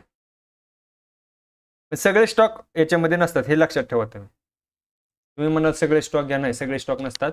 225 स्टॉक फ्युचर अँड ऑप्शनमध्ये असतात. सर मला थोडं सांगा की इंट्राडेसाठी स्टॉक कसे सिलेक्ट करायचे? दादा आपण ते शिकणार आहे, तानाजी भाऊ, आपण ते गोष्ट शिकणार आहे. इंट्राडेसाठी आपले 2 ते 3 स्टॉक सिलेक्शन मेथड आहेत. त्याच्यानंतर स्विंग ट्रेडिंगसाठी 2 ते 3 मेथड आहेत आणि म्हणजे आपण इन्व्हेस्टमेंट बोलतोय, जसं की 4-5 वर्ष एखादा स्टॉक आपल्याला ठेवायचा असेल तर त्याच्यासाठी एक मेथड आपल्याकडे बेस्ट आहे. एकच मेथड आहे, जास्त नाही. तुम्ही म्हणाल मग जास्त याच्यासाठी 2-3 मेथड पाहिजे. नाही, याच्यामध्ये एकच मेथड आहे. जे आहे ते सांगतो मी तुम्हाला रिअल. इंट्राडेसाठी 2-3 मेथड मी शिकवणार तुम्हाला. जे की उद्या एखाद्या स्टॉकमध्ये मुवमेंट येऊ शकते, हे तुम्ही एक दिवस अगोदर काढू शकता. 2-3 मेथड अशा स्विंग ट्रेडिंगच्या आहेत, ज्याच्यामध्ये आपण फक्त price action plus fundamental analysis करून आपण स्विंगसाठी स्टॉक सिलेक्शन करतो. जे की 2-3 महिन्यासाठी आपण त्याला आपल्या पोर्टफोलिओमध्ये ठेवतो. ओके. त्याच्यानंतर बघा, आत्ता जर पेशन्स दाखवून 8 मंथ मी तुम्ही सांगितलं तसं काम केलं तर मी नक्कीच चांगला ट्रेडर होईल sir. Thank you for the confidence. Okay Shri भाऊ, कॉन्फिडन्स तर तुमचा वाढणार आहे. तुम्हाला सांगतो मी वारंवार तुम्हाला मोटिवेशनल त्याच्यामुळे करतोय, कारण मार्केटमध्ये लक्षात ठेवा एक गोष्ट कायम तुम्ही लक्षात ठेवा, मी पहिल्यापासून सांगत आलो की मार्केटमध्ये आपला लॉस का होतो माहिती आहे का? आपण लॉस का करतो माहिती आहे का? आपल्याला फक्त मार्केटमध्ये आहे ना, फक्त आपण उद्देश काय आपला माहिती आहे का? फक्त पैसा कमवणे. सगळ्यात उद्देश तर हाच आहे, पैसा कमवणे. परंतु पैसा लगेच येत नाही मार्केटमध्ये. पहिलं लर्निंगकडे फोकस करा भावना.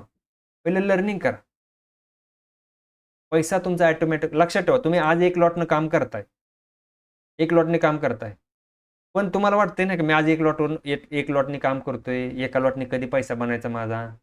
हे तर लक्षात भावा, 1 लॉटनं ज्यावेळेस तुझी मेंटॅलिटी स्ट्रॉंग होईल ना 1 लॉटनं, ज्यावेळेस तुझं माइंड स्ट्रॉंग होईल त्यावेळेस तू 10 लॉट घेऊ शकतो. तू जर का अचानक मार्केटमध्ये नवीन आला डायरेक्ट 10 लॉट उचलले, लक्षात ठेवा 10 लॉट म्हणजे नॉट अ जोक. 750 क्वांटिटी तुम्ही एका टायमाला उचलताय निफ्टीची. 750 क्वांटिटी. आणि तुम्हाला माहिती आहे 10 किंवा 20 लॉट घेतल्यानंतर PNL कसं दिसतं, ज्यांनी घेतले असतील त्यांना माहिती आहे. रेड ग्रीन कसं दिसतं हे त्यांना पण माहिती आहे. ओके. हजाराच्या पद्धतीचं चालतं, म्हणजे असं शेकडीच्या पद्धतीत 200-400 रुपयाचा लॉस होतच नाही. डायरेक्ट 1000, 2000, 4000, 5000 प्रॉफिट होताना बी तसाच 5000, 6000. कधी एक्झिट होऊन काय हो काय कळतच नाही. Real mentality. हे कधी होणार माहिती आहे का?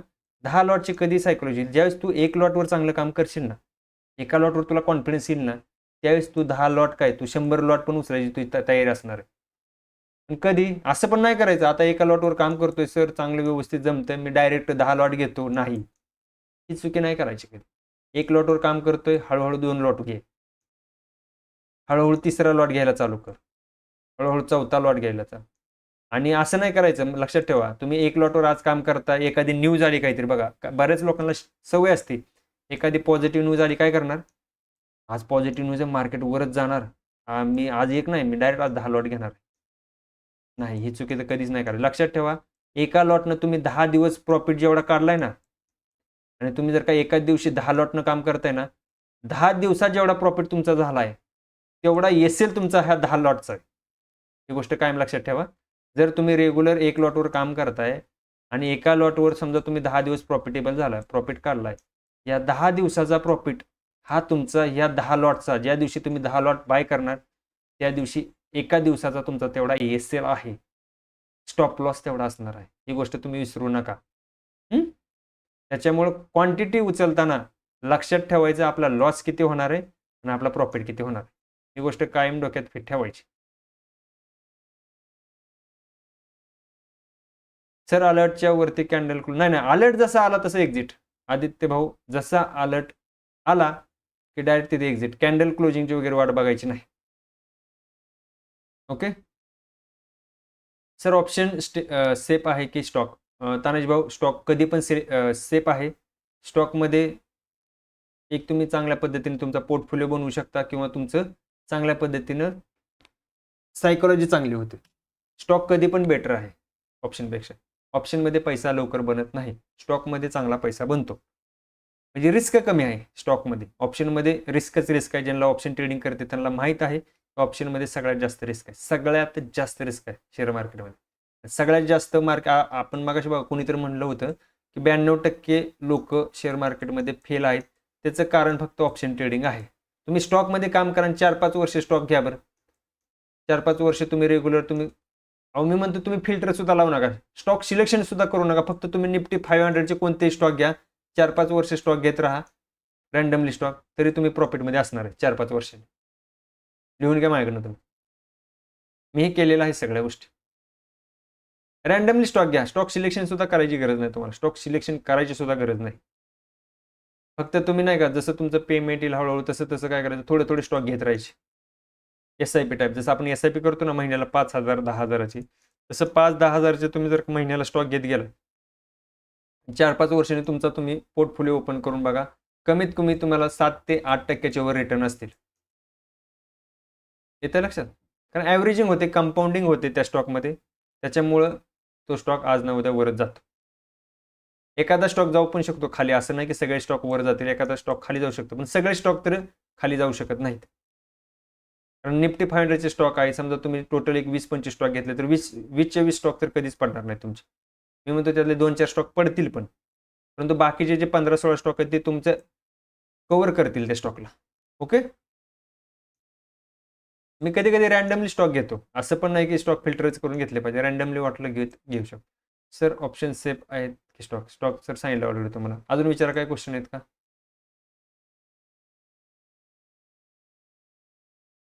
SIP ट्रेनिंग, SI ट्रेनिंगची म्हणताय का SIP म्हणताय दादा? ओम भाऊ, SIP म्हणताय का तुम्ही? SL ट्रेनिंगचे, हां SL ट्रेनिंग म्हणा, ट्रेनिंग टाकले तुम्ही, ट्रेनिंग बोलायचं का? सर्वात बेस्ट पद्धत कोणती? सर्वात बेस्ट पद्धत मी आता सांगितलेली तीच आहे. त्याच्यानंतर तुम्ही लक्षात ठेवा, तुम्ही टार्गेट पहिले कोणकोणत्या पद्धतीने घेताय तो खूप महत्त्वाचा आहे. तुम्ही टार्गेट कसं घेताय?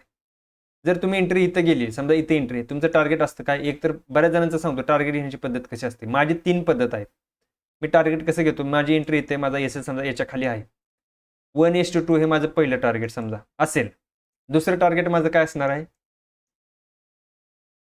काय असणार माझं दुसरं टार्गेट? Next resistance.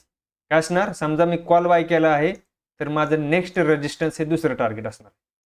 तिसरं टार्गेट काय असणार माझं? Trailing SL.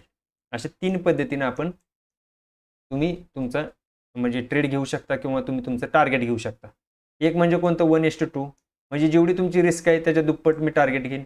दुसरं म्हणजे नेक्स्ट रेजिस्टन्स. मी जर का कॉल बाय केला या लेवलला, तर माझा जो वरचा रेजिस्टन्स येणार आहे ते माझं सेकंड टार्गेट असेल, आणि तिसरं टार्गेट माझं असेल ट्रेलिंग SL. जर का मला वाटतं इथून खूप मोठा अप ट्रेंड येऊ शकतो, तर मी हळूहळू काय करेल?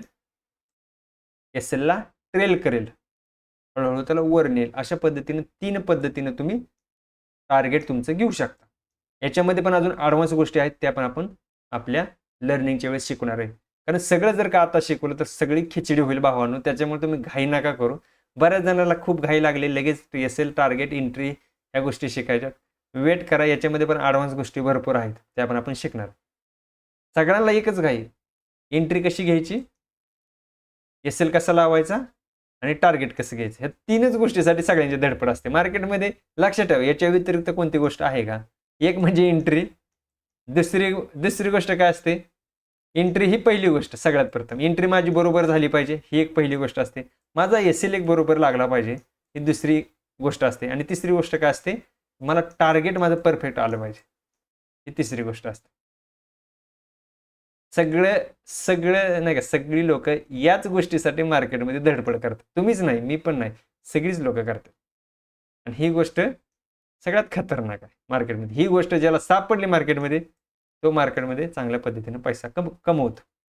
आता टार्गेट बघा, मी टार्गेटला ट्रेल का करा म्हणतो SLला? कारण ज्यावेळेस तुम्ही मोठं टार्गेट ठेवता, समजा तुम्ही इथे एंट्री केली आणि समजा तुमचं टार्गेट अजून वर आहे थोडंसं, बरोबर, मार्केट काय करेल, इथून वर गेलं. जर का तुम्ही SLला ट्रेल नाही केला, तर तुमचा काय झालं मग इथं? जरी तुम्ही प्रॉफिटेबल असून त्या ट्रेडमध्ये तुमचा प्रॉफिट होता, तरी पण तो लॉसमध्ये कन्वर्ट झाला. का? तर इथून सेलिंग आली नंतर, कारण तुम्ही टार्गेट मोठं ठेवलं होतं. इथे लक्षात. आणि हा स्पाइक मारल्यानंतर तुमचं काय झालं? इथे SL एक्झिट झाला. तो जर का तुम्ही ट्रेलिंग SLचा वापर केला असता, मला सांगा, इथं तुमची एंट्री झाली, मी झूम करतो एक सेकंद, दिसत नाहीये इथं. हे बघा, समजा तुम्ही इथं एंट्री घेतली, तुमचा हा SL होता, आणि समजा तुमचं वर कुठेतरी टार्गेट होतं. आपलं पहिलं टार्गेट तर डे हायचंच असतंय. हे बघा इथं, समजा तुम्ही मार्केट तुमच्या फेवरमध्ये गेलंय, बरोबर गेलं. इथं तुम्ही जर का SL इथला काढला नाही आणि इथं जर का आणला नाही, तर मार्केट इथून काय झालं? टार्गेट देण्या अगोदर मार्केटने युटर्न घेतलाय. मग तुमचा काय झाला? इथं SL हिट झाला. म्हणजे तुम्ही प्रॉफिट मधला ट्रेड जो की प्रॉफिट मध्ये गेला होता तो ट्रेड पण तुम्ही काय झाला लॉस मध्ये क्लोज केला. इथे लक्षात मी काय सांगितलं, ज्या वेळेस ट्रेड आपल्या फेवर मध्ये चाललेला आहे त्यावेळेस तुम्हाला काय करायचं, हळूहळू आता इथं समजा तुमची एंट्री मार्केटने इथे एक पुलबॅक दिलाय बघा असा, मग तुमचा इथला एसएल जो होता ना तो इथं काढायचा हा एसएल आणि इथं आणून ठेवायचा कॉस्ट टू कॉस्ट आणून, ज्यावेळेस मार्केट इथून वर गेलेला आहे कॉस्ट टू कॉस्ट आणून ठेवा इथं. नंतर काय केलं मार्केटनं, परत मार्केटने एक बघा परत एक थोडासा पुलबॅक दिलाय, मग इथला एसएल काढायचा आणि इथं आणून ठेवायचा. मग इथं बघा एसएल हिट झालाय, या लेवलला हिट झाला, परंतु तुमची एंट्री इथं झाली होती ना, मग इथं एंट्री तुमची आणि इथं तुम्ही एक्झिट आहे. काही ना काहीतरी भेटलंय तुम्हाला. माझं सांगण्याचा उद्देश काय, काही ना काही 10-12 पॉईंट तरी भेटले असतील, 10 तरी पॉईंट भेटले असतील. परंतु जर का तुम्ही इथे एक्झिट नाही झाले तर नंतर बघा मार्केटनं परत तुमचा एसएल खाल्ला इथं.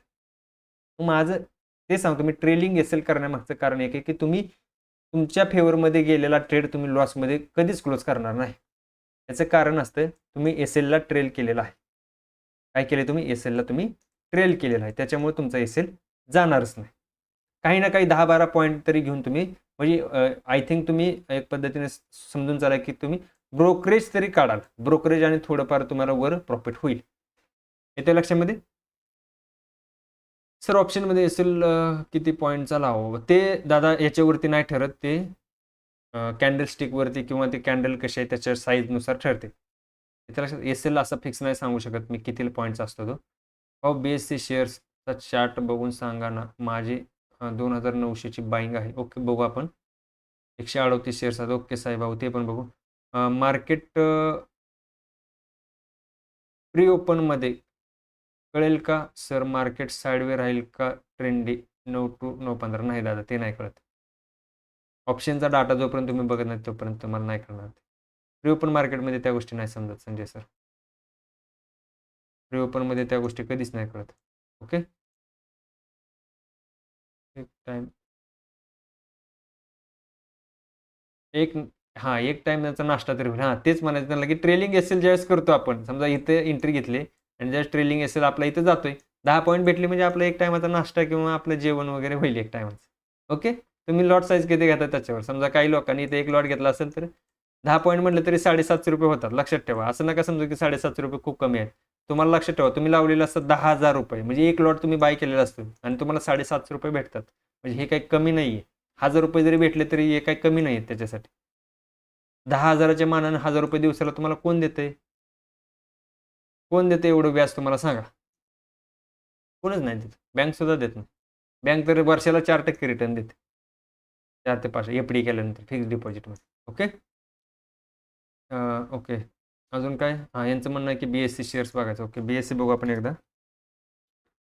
BSc shares. ओके बीएससी मध्ये काय चालू आहे, कितीची बाईंग आहे यांची, 2,900ची. 2,900 कुठं आहे, अरे बापरे खूपच वर घेतली. कुठे घेतली तुम्ही, टॉपलाच घेतली का काय? 5 मिनिटाचा टाइम, सॉरी 5 मिनिटामध्ये मी बघतो. हे स्टॉपलाच घेतली वाटतं यांनी. बाईंग कितीची आहे, 2,900 म्हणजे इथं बाईंग आहे तुमची, टॉपलाच घेतली सर तुम्ही 2,900 एवढ्यावर. इथं काय बघून तुम्ही घेतली होती बरं, ते पण मला एकदा सांगा. कुठे घेतली तुम्ही 2,900 मध्ये, इथं हॉरिझॉन्टल लाईन मी मार्क करतो.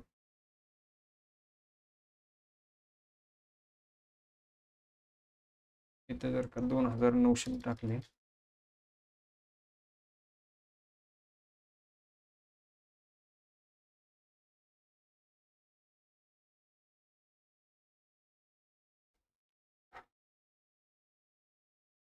का होत नाही रे इथं.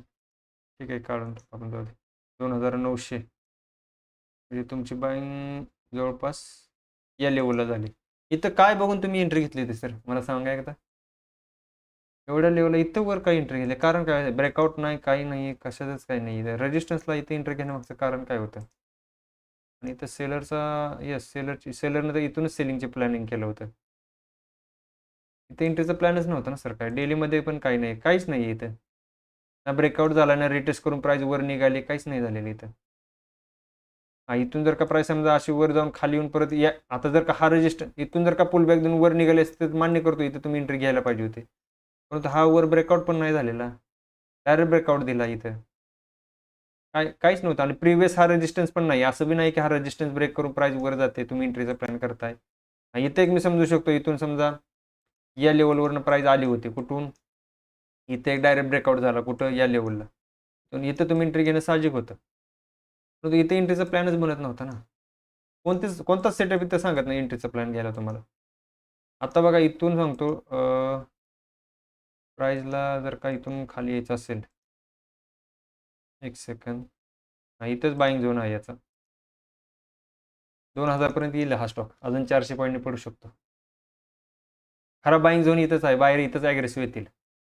म्हणजे इथून प्राईस वर गेली, रेजिस्टन्सला आली, आता तो सपोर्ट बनला, इथून मग ट्रेंड कंटिन्यू करू शकतो. जर का इथं आला हा 2000 रुपयाला, तर याच्यामध्ये थोडीशी क्वांटिटी ॲड करू शकता. ओके, इथं येऊ द्या त्याला. आता मध्येच ॲव्हरेजिंग करू नका, इथं खाली येऊ द्या, इथं तुम्ही ॲव्हरेजिंग करू शकता. त्याच्यामध्ये आधी कुठे ॲव्हरेजिंग करू नका. ठीक आहे.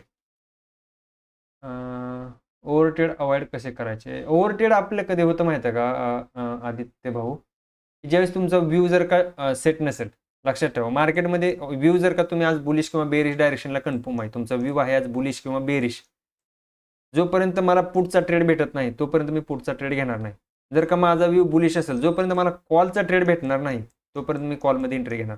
मी माझ्या सिस्टमच्या अगेन्स्ट जाणार नाही. मी ऑलरेडी तुम्ही पाठीमागची माझे सगळे स्ट्रीम बघा, मी कधीच सिस्टमच्या अगेन्स्ट किंवा माझा जो व्ह्यू आहे त्या व्ह्यूच्या अगेन्स्ट मी कधी ट्रेड घेतलेला नाही.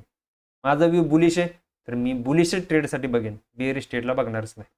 पहिले मार्केट तिथून 500 पॉईंट जरी खाली पडलं तरी पण मी पुट घेणार नाही. आता माझ्या व्ह्यूच्या अगेन्स्ट आहे ते. फक्त मी एक ॲनालिसिस करेल मार्केट क्लोज झाल्यानंतर, की माझा व्ह्यू आज का चुकला, मार्केट एवढं का पडलं, 200 पॉईंट किंवा 400 पॉईंटनी निफ्टी का पडली, आणि माझा व्ह्यू बुलिश होता, तर मी बुलिश व्ह्यू का बनवला आणि मार्केट डाऊन साईडला का गेलं याचं कारण फक्त मी शोधेन. लक्षात ठेवा, मार्केट 3:30ला बंद झालं हे फक्त जगासाठी बंद झालेलं आहे, परंतु आपल्यासाठी नाही. उलट आपलं ॲनालिसिस 3:30 नंतर चालू होतं. 3:30 नंतर मार्केटमध्ये ॲनालिसिस करायचं असतं. मार्केटमध्ये आज डाऊन ट्रेंड आला तर का आला, मार्केटमध्ये आज एवढं मोठी मुवमेंट झाली बाईंग साईडला तर का झाली, हे तुम्हाला मार्केट क्लोज झाल्यानंतर काढायचं असतं, त्याचं ॲनालिसिस काढायचं असतं. येते लक्षात, मार्केट हे जगासाठी 3:30ला क्लोज झालेलं आहे. जोपर्यंत तुम्ही या गोष्टी शिकणार नाही भावांनो. छत्रपती शिवाजी महाराज माहित आहेत, छत्रपती शिवाजी महाराजांचं नियोजन कसं होतं सगळ्यांना माहित आहे. छत्रपती शिवाजी महाराजांनी तोरणा किल्ला जिंकला होता पहिला, तो काय असाच नाही जिंकलेला. 16व्या वर्षी 17व्या वर्षी भावना आपल्याला काही समजत नसतं, त्यावेळी छत्रपती शिवाजी महाराजांनी पहिला किल्ला जिंकलेला. पहिला किल्ला त्यावेळेस त्यांनी जिंकला. मग त्यांनी किल्ला जिंकताना काय असं डायरेक्ट गेले होते का, काहीतरी प्लॅनिंग केलं असेल ना अगोदर. 16व्या वर्षी जर का तुम्ही किल्ला जिंकताय, म्हणजे महाराज जर का किल्ले जिंकतात, तर काहीतरी त्यांनी प्लॅनिंग करूनच गेले असतील ना, असे डायरेक्ट गेलेत नाही. त्या किल्ल्यावर जाण्या अगोदर छत्रपती शिवाजी महाराजांनी 1 वर्ष भावांनो, किती 1 वर्ष प्रॅक्टिस केलेली आहे. तुम्ही त्यांचा इतिहास वाचा, काय केलेली आहे, 1 वर्ष प्लॅनिंग, ब्रीफिंग त्याला बोललं जातं, प्लॅनिंग करणे. आणि आपल्या मावळ्यांना ब्रीफिंग करणे. ब्रीफिंग म्हणजे सगळ्या गोष्टी किंवा सगळे टेक्निक समजून सांगितले, की कुठून कसं जायचं, काय करायचं, काय म्हणजे प्लॅन केला जातो, त्याला आपण बोलतो प्लॅनिंग अँड ब्रीफिंग. 1 वर्ष छत्रपती शिवाजी महाराजांनी त्या किल्ल्याला, पहिल्या किल्ल्याला जिंकण्यासाठी तयारी केली होती. असंच नसतंय, लक्षात ठेवा ह्या गोष्टी. मग त्याच्यासाठी आपल्यालाही मार्केटमध्ये प्लॅनिंग ब्रीफिंग करावी लागते, प्लॅनिंग करावी लागतं. मार्केटमध्ये अशी मुवमेंट का झाली, plan A plan be ready पाहिजे आपला. येते लक्षात, सगळ्या गोष्टी रेडी असतात, सगळ्या गोष्टी रेडी पाहिजेत. जर का मी चुकलो तर मी काय करू शकतो, काही नाही करू शकत. तुम्ही आहे ना, लक्षात ठेवा, छत्रपती शिवाजी महाराजांचा तुम्ही इतिहास वाचा, तुम्हाला सगळ्या गोष्टी तिथं कसं प्लॅन करायचं, काय करायचं. अफजल खानासारखा माणूस छत्रपती शिवाजी महाराजांनी फाडलेला आहे. लक्षात ठेवा, आपला इतिहास काय साधासुद्धा नाही आहे. सगळ्या गोष्टी प्लॅनिंग करून केलेल्या आहेत. छत्रपती शिवाजी महाराजांची दूरदृष्टी खूप मोठी होती. ते पुढचं नियोजन करत होते. त्यांना माहीत आहे की सह्याद्रीमध्ये जर का अफजल खान आला तर तो आपल्या समोर टिकणार नाही. छत्रपती शिवाजी महाराजांना माहीत होतं, त्याच्यामुळेच छत्रपती शिवाजी महाराजांना त्याला याच्यामध्ये आणायचं होता, आपल्या प्रतापगडाखाली आणायचा होता. त्यांचं नियोजनच तसं होतं. नियोजन असल्याशिवाय कोणती गोष्ट होत नसते भावांनो. मला सांगा, जर अफजल खानासमोर छत्रपती शिवाजी महाराज डायरेक्ट गेले असते तर छत्रपती शिवाजी महाराज त्यावेळेस वाचलेच नसते त्यावेळेस. अफजल खानाने छत्रपती शिवाजी महाराजांना मारलं असतं त्यावेळेस. काहीतरी प्लॅनिंग केलं असेल ना. ज्यावेळी छत्रपती शिवाजी महाराज अफजल खानाच्या समोर जाणार होते त्याच्या अगोदर छत्रपती शिवाजी महाराजांचे जे गुरु होते तिथले एक कोणीतरी व्यक्ती होते, सेम अफजल खाना एवढीच त्याची हाईट होती, सेम तसेच होते. त्याच धिप्पाडाचा माणूस घेऊन छत्रपती शिवाजी महाराजांनी त्यांच्यासोबत 6 महिने कुस्ती खेळलेली आहेत. किती? 6 महिने. मी तुम्हाला इतिहास सांगण्यामागचं कारण हे की तुम्हाला मोटिवेशनल द्यावं म्हणून सांगतोय. 6 महिने छत्रपती शिवाजी महाराजांनी त्या व्यक्तीसोबत कुस्ती खेळलेली आहेत, म्हणजे झटापटी केलेली आहेत. का? तर मला जर अफजल खान कशा पद्धतीने मिठी मारू शकतो, कोणत्या गोष्टींना कसा अटॅक करू शकतो, सगळ्या पद्धतीने छत्रपती शिवाजी महाराजांनी अनालिसिस केलं होतं. असंच छत्रपती शिवाजी महाराज डायरेक्ट अफजल खानासमोर गेलेले नाहीयेत. तुम्ही इतिहास व्यवस्थित वाचा भावांनो. सगळ्या गोष्टीचं प्लॅन करून महाराजांनी ह्या गोष्टी केलेल्या आहेत. गनिमी कावा खूप डेंजर होता छत्रपती शिवाजी महाराज. जाऊ द्या, त्या गोष्टी इतिहासात आपल्याला जास्त वळायचं नाही. फक्त तुम्हाला ह्या गोष्टी सांगतोय की तुम्हाला प्रत्येक गोष्टीचं नॉलेज पाहिजे, प्रत्येक गोष्टीचं तुमचं ॲनालिसिस पाहिजे. तुम्हाला जर का इतरांपेक्षा काहीतरी एक्स्ट्रा नॉलेज पाहिजे असेल तर तुम्हाला त्या पद्धतीने तुम्ही मार्केटमध्ये ॲनालिसिस पण केलं पाहिजे. माहीत आहे? आता छत्रपती शिवाजी महाराज, अजून एक गोष्ट सांगतो, छत्रपती शिवाजी महाराज हे SWOT या गोष्टीवर चालत होते. माहिती आहे कोणाला? SWOT ही गोष्ट कोणाला माहिती आहे मला सांगा कमेंटमध्ये लवकर. छत्रपती शिवाजी महाराज याच गोष्टीवर चालत होते. S म्हणजे काय, W म्हणजे काय, O म्हणजे काय आणि T म्हणजे काय, या गोष्टी मला कमेंटमध्ये लवकर सांगा ज्यांना माहिती आहेत त्यांनी.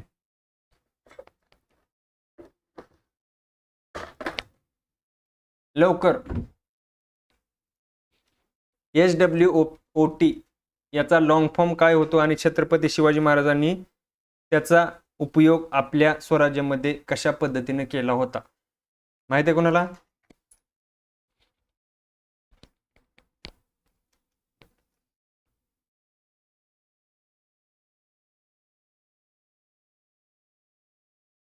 यस, किरण सुर्वे, 1 नंबर. बरोबर आहे त्यांचं म्हणणं. Strength, weakness, opportunity, threat analysis हे छत्रपती शिवाजी महाराजांनी त्यांच्या कायम लढाईमध्ये वापरलेलं आहे. स्ट्रेंथ म्हणजे काय? आता यस म्हणजे काय? स्ट्रेंथ म्हणजे काय? शक्ती. त्या माणसाकडे किती शक्ती, समोरच्या व्यक्तीकडे, त्या गोष्टीचं ॲनालिसिस करणं. W म्हणजे काय? विकनेस, कमजोर, तो माणूस कुठं कमजोर होऊ शकतो ही गोष्ट. त्याच्यानंतर O म्हणजे काय? O म्हणजे अपॉर्च्युनिटी, म्हणजे मला जर काय व्यक्तीला हरवायचं असेल तर माझ्यासाठी अपॉर्च्युनिटी म्हणजे मला त्याच्यामध्ये संधी कुठे भेटेल, काय भेटेल? संधी कुठे भेटेल. आणि थ्रेट म्हणजे काय? की अडथळा, मला या ऑपरेशनमध्ये कोणकोणते अडथळे येणार आहेत हे छत्रपती शिवाजी महाराजांनी अगोदरच सगळ्या या गोष्टीचा ॲनालिसिस करत होते. लक्षात ठेवा, ही गोष्ट कायम लक्षात ठेवायची. SWOT. आणि भावांनो, SWOT ही छत्रपती शिवाजी महाराजांनी अगोदर वापरलं होतं आणि त्याच्यानंतर एका देशानं सेम छत्रपती शिवाजी महाराजांची ही गोष्ट वापरून राज्य केलेलं आहे. त्या देशाचं नाव सांगा मला, चला. कोणाला माहिती आहे बघा त्या गोष्ट?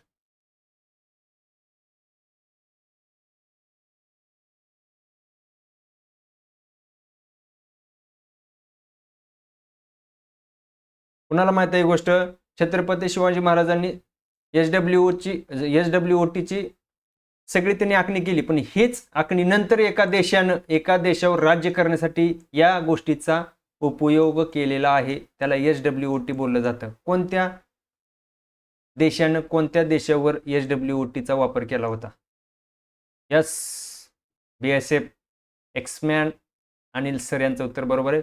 व्हिएतनाम या देशानं अमेरिकेवर सलग 5 वर्ष SWOTचा वापर करून, कित्येक वर्ष, 5 वर्ष नाही, त्याचं कालावधी बुकात नोंद नाही अजून, परंतु कित्येक वर्ष, भरपूर वर्ष व्हिएतनाम अमेरिकेसारख्या बलाढ्य देशाला SWOTचा वापर करून आपल्या याच्यामध्ये झुंजावत ठेवलं होतं, म्हणजे लढत होतं.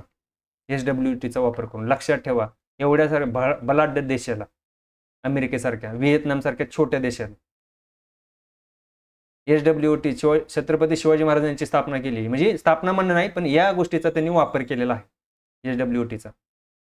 एस म्हणजे स्ट्रेंथ, डब्ल्यू म्हणजे विकनेस, म्हणजे समोरच्या व्यक्तीमध्ये विकनेस काय आहे. जर अफजल खानाचं वीक पॉईंट काय होता हे छत्रपती शिवाजी महाराजांना माहीत झाला होता. येते लक्षात. कमकुवतपणा, कसा वार करू शकतो तो, काय करू शकतो. त्याच्यानंतर अपॉर्च्युनिटी, मला जर का अफजल खानाचा मारायचं आहे तर मी कशा पद्धतीने मारू शकतो त्याला. हे छत्रपती शिवाजी महाराजांनी पहिलेच प्लॅनिंग आणि ब्रीफिंग केलं होतं. आणि तिसरी गोष्ट आहे थ्रोट, म्हणजे जर का यानं अटॅक केला तर मला धोका काय. प्लॅन बी रेडी होता त्यांचा. जर छत्रपती शिवाजी महाराज अगोदर सांगितलं होतं, जर का मी सॅमिनेच्या बाहेर जिवंत नाही आलो आणि अफजल खान जर का सॅमिनेच्या बाहेर जिवंत आला तरी छत्रपती शिवाजी महाराजांनी प्लॅन बी आखून ठेवला होता. बाहेर दुसरे व्यक्ती लावून ठेवलेले, तर मी जरी सॅमिनेच्या बाहेर जिवंत नाही आलो तरी पण अफजल खान प्लॅन बी नुसार इथून बाहेर जिवंत गेला नाही पाहिजे या जंगलातून. हे छत्रपती शिवाजी महाराजांचा प्लॅन बी होता. तसं मार्केटमध्ये लक्षात ठेवा, या गोष्टी करायच्यात आपल्याला प्लॅन बी पण रेडी करायचा आहे. आज झाली ट्रेडिंग, परंतु उद्याचं ट्रेडिंग प्लॅन आपण संध्याकाळी आखून ठेवायचा असतो. प्लॅनिंग बोलतात त्याला, प्लॅनिंग. उद्याचं प्लॅनिंग काय. जसं बघा तुम्ही गावाकडे तुम्ही बघता मच्छीवाले काय करतात, संध्याकाळी मासे टाकतात, जाळी टाकतात, तेव्हा मासे सकाळी अडकतात. बरोबर आहे. म्हणजे सकाळी ते परत काढायला जातात. तसं मार्केटमध्ये एक दिवस अगोदर आपल्याला प्लॅन करावा लागतो, तेव्हा आपल्या दुसऱ्या दिवशी आपल्या गळाला मासा लागतो. तुम्ही सकाळी उठून डायरेक्ट गळाला डायरेक्ट जाळं टाकायला जाणार, मग मासा पकडणार नाही. आदल्या दिवशी जाळं टाकावं लागतं. येस अनिल सर, सल्यूट तुम्हाला, कारण तुम्ही आर्मी मॅन आहात. तुम्हाला ही गोष्ट माहीत आहे. भरपूर म्हणजे माझ्यासाठी खूप अभिमानाची गोष्ट आहे. आपल्याकडं एक्समॅन लोक सुद्धा आपल्या क्लासला जॉईन आहेत भावांनो, आर्मी मॅन सुद्धा. आणि त्यांनी या प्रश्नात उत्तर आपलं बरोबर दिलं होतं की SWTचा वापर व्हिएतनाम या देशानं अमेरिकेवर यूज केला होता, त्याचा वापर. आणि याची संकल्पना छत्रपती शिवाजी महाराजांनी आणली होती. ही गोष्ट माहीत असावी त्याच्यासाठी सांगितलं. हा फक्त थोडंसं मोटिवेशनल होतं. जास्त काय याच्यामध्ये आपल्याला इतिहास शिकायचा नाही, परंतु तुम्हाला थोडंसं प्लॅनिंग कसं केलं जातं या गोष्टी फक्त सांगायच्यात मला. येते लक्षामध्ये. बाकी अजून काय क्वेश्चन का विचारा, कारण सेशन खूप मोठं होत आहे. 2.25 तास झाले आपण लाईव्ह आहे. अजून काय अडचण आहे का कोणाची. थोडंसं मध्ये तुम्हाला तुम्हाला बोलणं जर असं वाटत नसेल की थोडंसं हे होतं ना, आपण काय बोलतो तर बोरिंग होतं, त्याच्यामुळे थोडा इतिहास तुम्हाला सांगितला. थोडंसं तुम्हाला पण रोमॅन्टिक वाटलं पाहिजे किंवा शहारे अंगावरती आले पाहिजेत इतिहास ऐकल्यानंतर, त्याच्यामुळे सांगितले. सायकोलॉजी सपोर्ट रेजिस्टन्स काय आहे. सायकोलॉजी सपोर्ट रेजिस्टन्समध्ये सर आपण शिकणार आहे सायकोलॉजीकडे कसं असतात त्या गोष्टी, पण त्या सायकोलॉजी ह्याच्यावरती आपला एक दिवस सेशन आहे. तुमची सायकोलॉजी कशी डेव्हलप करायची, ट्रेड घेतल्यानंतर तुम्ही कशा पद्धतीने सायकोलॉजी बनवू शकता, या सगळ्या गोष्टी आपण शिकणार आहे. ओके. Great motivational. धन्यवाद दादा, थँक्यू. मोटिवेशनल म्हणजे मी भरपूर इतिहास वाचलेला आहे. छत्रपती शिवाजी महाराजांचा मी चांगला भक्त आहे. कारण शिकण्यासारख्या भरपूर गोष्टी आहेत त्याच्यामधून. लक्षात ठेवा, कसं चाललं, काय चाललं, सगळ्या गोष्टी व्यवस्थित तुम्ही वाचू शकता. आणि गनिमी कावा काय होता, कसं प्लॅनिंग महाराज करत होते. भरपूर शिकण्यासारख्या गोष्टी आहेत महाराजांकडनं, भरपूर. आपण फक्त जयंतीला वगैरे आपल्यामध्ये तेवढीच ऊर्जा निर्माण होते, बाकी इतर वेळेला आपण शांत असतो. तसं नाही आहे. त्या गोष्टी जर तुम्ही अंमलात आणल्या तर चांगल्या पद्धतीने त्याचा पण वापर तुम्ही आपल्या जीवनामध्ये, स्वतःच्या जीवनामध्ये करू शकता भावांनो. लक्षात येते. अजून विचारा काय आहे का अडचण तुम्हाला. महाराजांचा खूप मोठा इतिहास नंतर हळूहळू सांगत जाईन मी तुम्हाला, कारण मला भरपूर या गोष्टीची आवड आहे इतिहासाबद्दल. हळूहळू तुम्हाला मोटिवेशनल भेटत जाईल त्या गोष्टीच. आता हे फक्त अफजल खानाचं सांगितलं, बाकीच्या गोष्टी तर भरपूर आहे त्याच्यामध्ये. आग्र्याहून सुटका कशी झाली, काय झाली, भरपूर त्या गोष्टी हळूहळू, पण ते रोमॅन्टिक थोडं मध्ये आधी होत जाईल तुम्हाला. ओके. तुम्हाला वाटत असेल ह्या गोष्टी नको तर त्या गोष्टी पण नाही सांगितलं तुम्ही म्हणा की ह्या गोष्टी सर नका बोलत जाऊ, कारण सेशन लेंदी होते, तरी पण मी ह्या गोष्टी नाही बोलणार. ओके. अजून विचार, काय कमेंट आहे का, लवकर विचारा.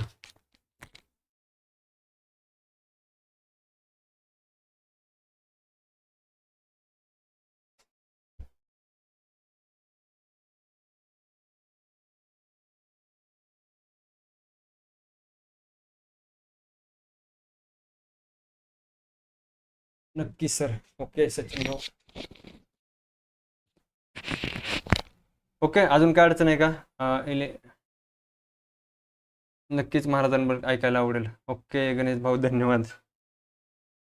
ते तसं काय नाही, काही जणांना आवडत नसेल तसंही सांगा, कारण सेशन जर का लेंदी होत असेल, कारण आपण कसं आज क्वेश्चन अँड आन्सर आहे, त्याच्यामुळे आपण बाकी काय तुम्ही पण काय क्वेश्चन विचारा ना, त्यामुळे मी थोडंसं तुमचं मोटिवेशनलसाठी त्या गोष्टी सांगितल्या.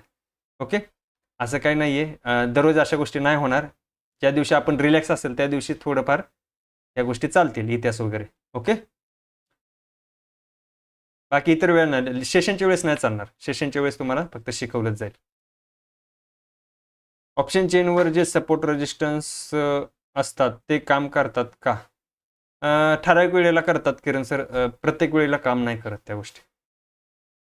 प्रत्येक वेळेला सपोर्ट रेजिस्टन्स काम करेल ऑप्शन चेनवरती ते नाही होऊ शकत. ओके, महाराजांचे किस्से ऐकावेसे वाटतात, महाराजांबद्दल पुढील स्ट्रीममध्ये पण चालूच ठेवा. ओम सर, ते तर हळूहळू चालू झालं. कसं होतं, स्टेशन थोडं मोठं होतं, त्याच्यामुळं इतिहास सांगायला गेलं तर भरपूर इतिहास आहे. महाराजांचा इतिहास न संपणारा आहे.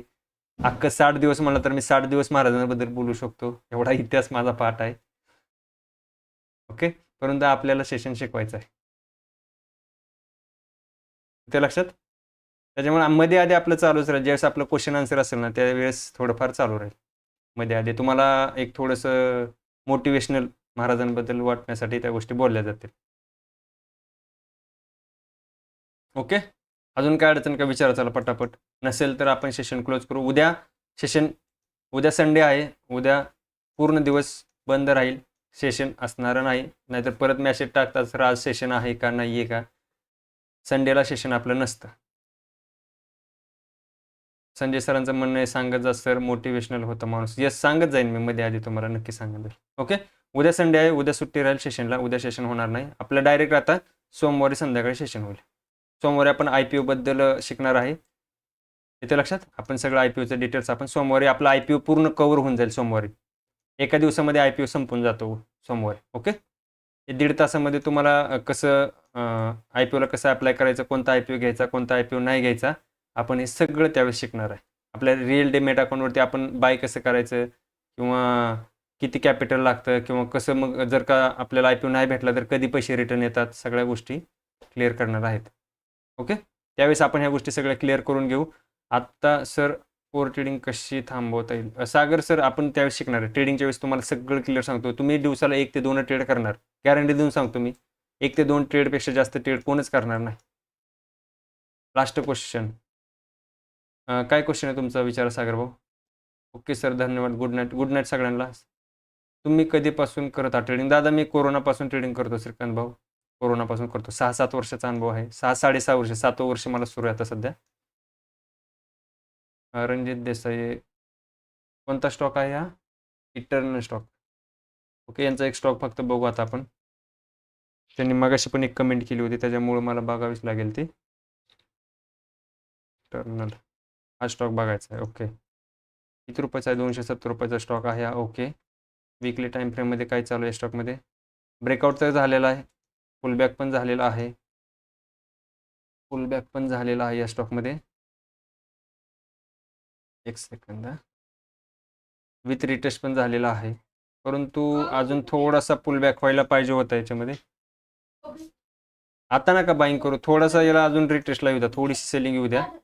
या लेवलला भेटायला पाहिजे होता, इथं बाईंग करायला पाहिजे होती, कारण हा ऑलरेडी ब्रेकआउट रिटेस्ट करून वर चाललाय. कारण आता वरची लेवल तुमच्याकडे नाहीये, वर रेजिस्टन्स कुठे आपल्याला माहित नाहीये, वरून कुठूनही सेलिंग येऊ शकते. हा स्टॉक जास्तीत जास्त बघा या लेवलपर्यंत जाऊ शकतो. कोणत्या लेवलपर्यंत, कोणती लेवल आहे बघा, एक सेकंद आहे मला.